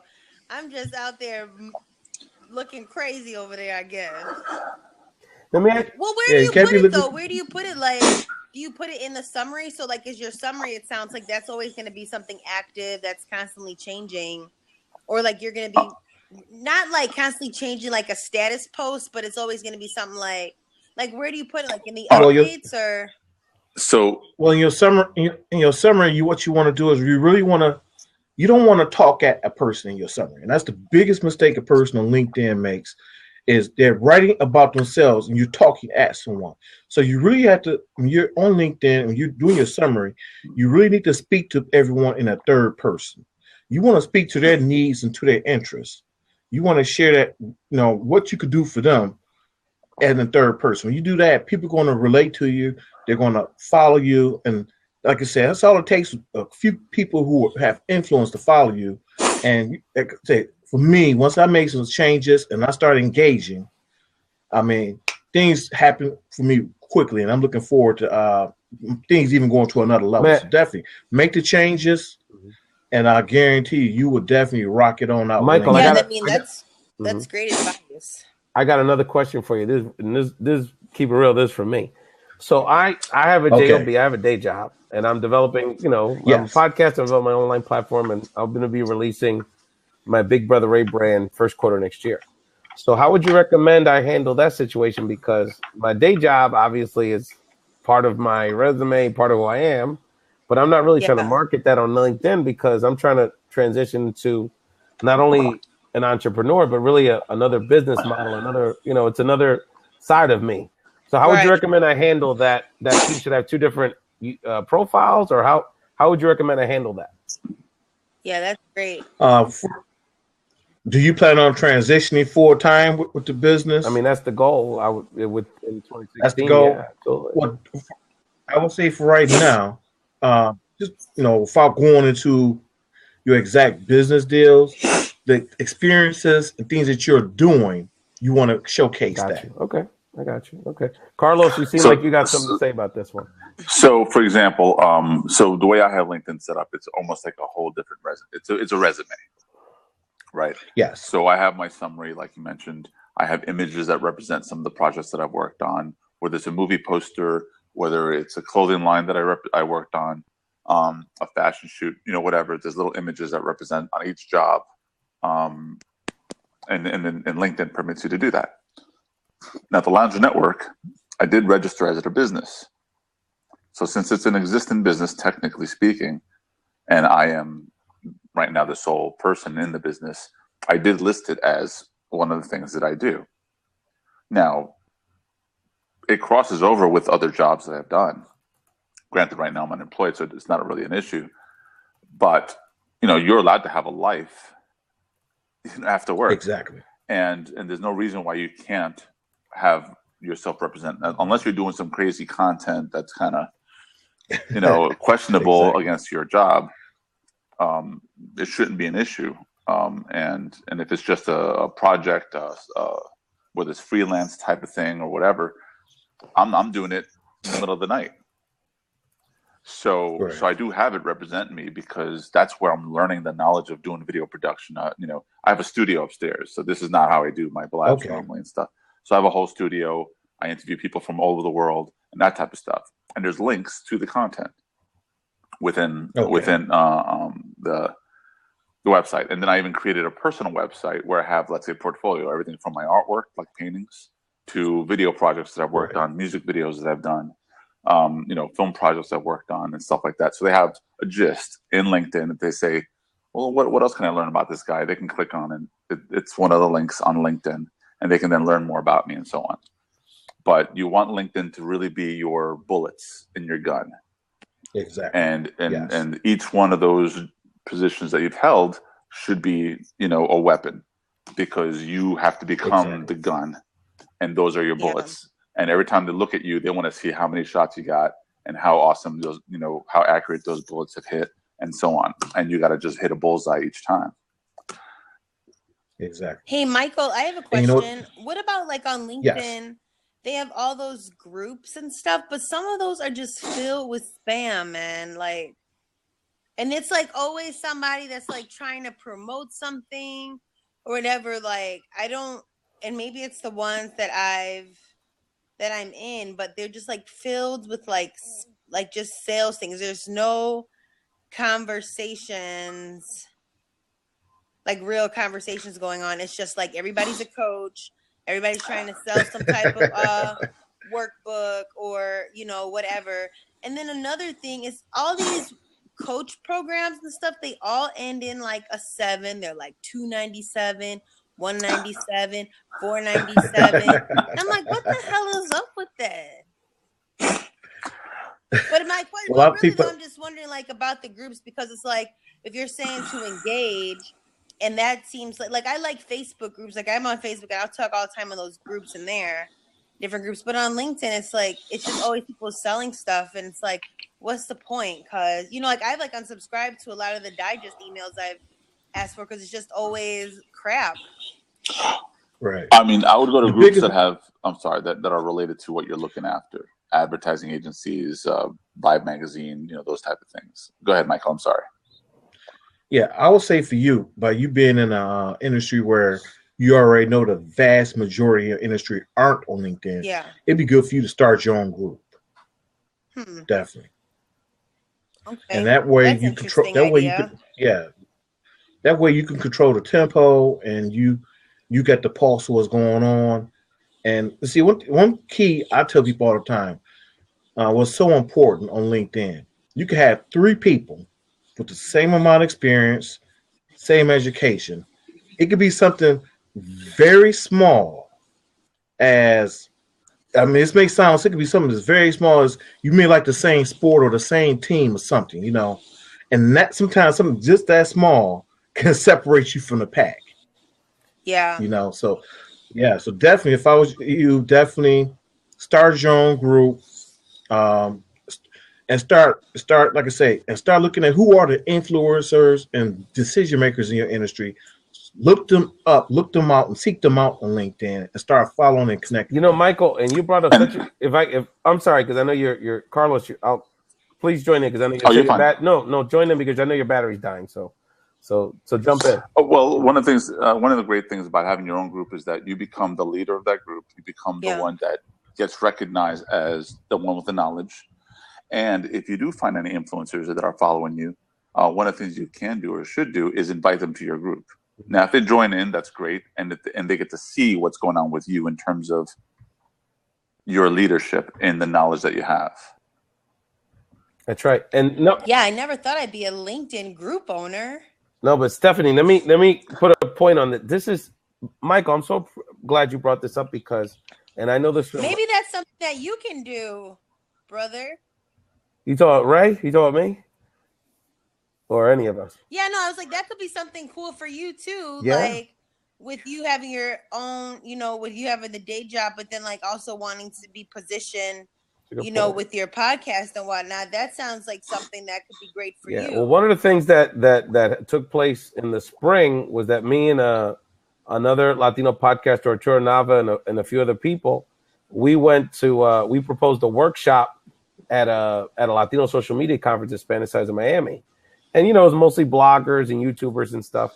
And so basically a lot of the brands now look to us, our group of podcasters, because we put ourselves out there and we've organized ourselves and we're looking how to organize ourselves more formally. But I think you're absolutely right. I mean, you all are hitting on something because once you sort of put yourself in that position to be the convener of the thought leaders in that area, then almost by subconsciously people look at you as a thought leader in that area, you know, and you guys know the examples, like some of the people in the podcast game, like John Lee Dumas, and a lot of these cats that have put themselves in this position as like internet gurus, entrepreneurs. They weren't successful business people, or they weren't necessarily successful in their field, but they created a platform to engage people that were successful in their field. So in your case, Stephanie, you're already in the game. You know what I'm saying? Like you have even more credibility than most people would have. So I think you're absolutely right. I mean, and I think it goes beyond LinkedIn, this conversation, because it's about thinking outside the box. I mean, there's a podcast movement now. They call it for podcasters, right? And it's just 3 guys that were podcasters. They weren't like the most successful ones or the biggest ones or celebrities, but now they're looked at as go-to because they're the ones that brought everybody together. So I think it's a great lesson that goes well beyond LinkedIn. That piece. Yeah. Awesome. Those things are always so interesting. Those like those John Lee Dumas and all them, because they're all coaches, and then like their clients are like people that want to be coaches, and then like it's like is their conference like a bunch of coaches? Well, I'll say this, that in the podcast, I'm like you know, you spend all this money to go and like I would expect, like, to me, I'm like, that's sort of like a good gig, because if I could be a coach and teach you how to coach others, yes. I mean, it's just always interesting to me, because that's like, even when they interview other people, it's like interviewing other people, like with these like get rich, how to coach. No disrespect to you, Michael, because I'm sure that you're excellent. You just coached me. That probably was like $1,500 of the value you just gave all of us about starting groups and all of that. It's great advice. But I'm just saying, like, in those things, it's just so interesting when people are like, oh, these are the thought leaders of this industry. And then I'm always just curious, but it's like, Yeah, but people that are listening to you don't necessarily want to be thought leaders in that industry. Maybe I don't know. It's just, I don't know. Yeah, but Stephanie, it goes back to your dilemma in a way, right? Because you've got people that are consuming your content, like your content, but they're not really at the end of the day, they're not really your core customer. So there's people that, and you know, I'm not in Podcaster's Paradise or anything like that, but there's people that it's almost like being voyeurs, right? So it's like there are some people that are buying into those kind of services that are going to follow up. They're going to focus on their brand. They're going to focus. And then there's some people that are buying in because they just kind of want to be part of the crowd. And, you know, they have different interests in being a part of that service. But the bottom line is, A, they're paying. So why not? The guy's not doing anything unethical, right? Yeah, I'm definitely not knocking it. You know, can't knock the hustle. And then B, at the end of the day, you got to focus on your core customer. I mean, at the end of the day, Stephanie, it is all about leverage, right? So one of the beauties of the potential of the internet and using these tools is that, you know, the difference between, I mean, for someone like you, who's to say that your business model isn't teaching people photography or teaching people what you're doing, because then that expands the amount of people you can, your customer base potentially. Yeah. You know, there's a lot more people that are interested in doing what you're doing than customers to pay you to do what you're doing. And by the way, that's less labor intensive for you. So there's a few ways you can look at that piece. Michael, I see you smiling on that one. Yeah, no. Yeah, you hit around the nail. And Steph, I'm gonna share something with you on the coaching aspect. I'm gonna be honest with you and be totally transparent. Yeah, it is the new hustle. I mean, it truly is a situation where as soon as a person get a little information, hey, they immediately say, "Hey, I'm a coach," and so you really have to evaluate these people and everybody wants to be a coach, but you know, you have to be, you know, if you're really going to be a coach to help people, you really need to be validated. Yeah. And when I first started coaching, I'm gonna be honest with you, I started off coaching people about business, and I know about business, but I've never ran or had $1 million business or multi-million-dollar business. Not yet. You know, so not yet. So reality is, I was working as a fraud as a coach. Just being honest, I was a fraud. I mean, I'm working towards there, but I'm trying to tell someone how to get the millions, and I haven't gotten there yet. Yeah. So exactly. So what I end up doing is I said until I get to the $1 million level, let me take something that can't nobody take from me. Let me take something that I'm totally validated in, is helping people overcome with their health issues. Because I had suffered a heart attack, seizure, and kidney failure in 2007. So I was on dialysis for 7 years, and all the pain, all the anguish, and wanting depression and wanting to die, and the process that I went through to get to where I'm at now, I ended up writing a book about it. So once I wrote my book about it, now when I talk to people about coaching them on helping them overcome their health issue and getting to the next level, no one can say I'm not validated, because I put my experience, not only I experienced it, I put it in book form with my principles and everything else. So definitely, you have to really validate who say they're a coach, because like I say, everybody is, that's the new hustle right now. So, and it's also, I could just probably be like really hypersensitive to that, only because I know I'm not, and like I listen to a lot of those people. You know, so it's just interesting to me because it's not my culture too. Well, I think I am not a coach. Yeah, no, yeah, but I do listen to like a lot of like podcasters that like talk about coaches, stuff like that, because it's like they do have the information on how to get, you know, a presence online. So, but it's so I think I'm just always like, that's interesting, you know. I hear you. Listen, because this is going to be packaged as a podcast. I just want to do an ID to wrap up the podcast parts. I can stop the recording, but we're going to keep talking, so don't sweat that. You've been listening to all our new friends, Michael Muse, one of my homies, Carlos Phoenix, and our homegirl Stephanie Graham. We're representing the Shy. We're going to keep talking about the Shy. Unfortunately, one of my favorite restaurants in the South Side in the Mexican area. Nuevo Leon just burned down. I'm so heartbroken at all. Oh yes! Oh my god, girl, I know about the Shy, mama. I get it in out there. But oh my gosh, yeah. If y'all like I know it was a real shame, but you've been listening to Race Podcast. We provide inspiration, mentorship, and community to help you find wealth in your voice. This is your virtual big brother, Rico Yasso. Check us out on racepodcast.com and subscribe. And I'm including the people watching us on Blab. Subscribe. Give us a nice review on iTunes, anywhere you can hear a podcast, and have a wonderful day. So again,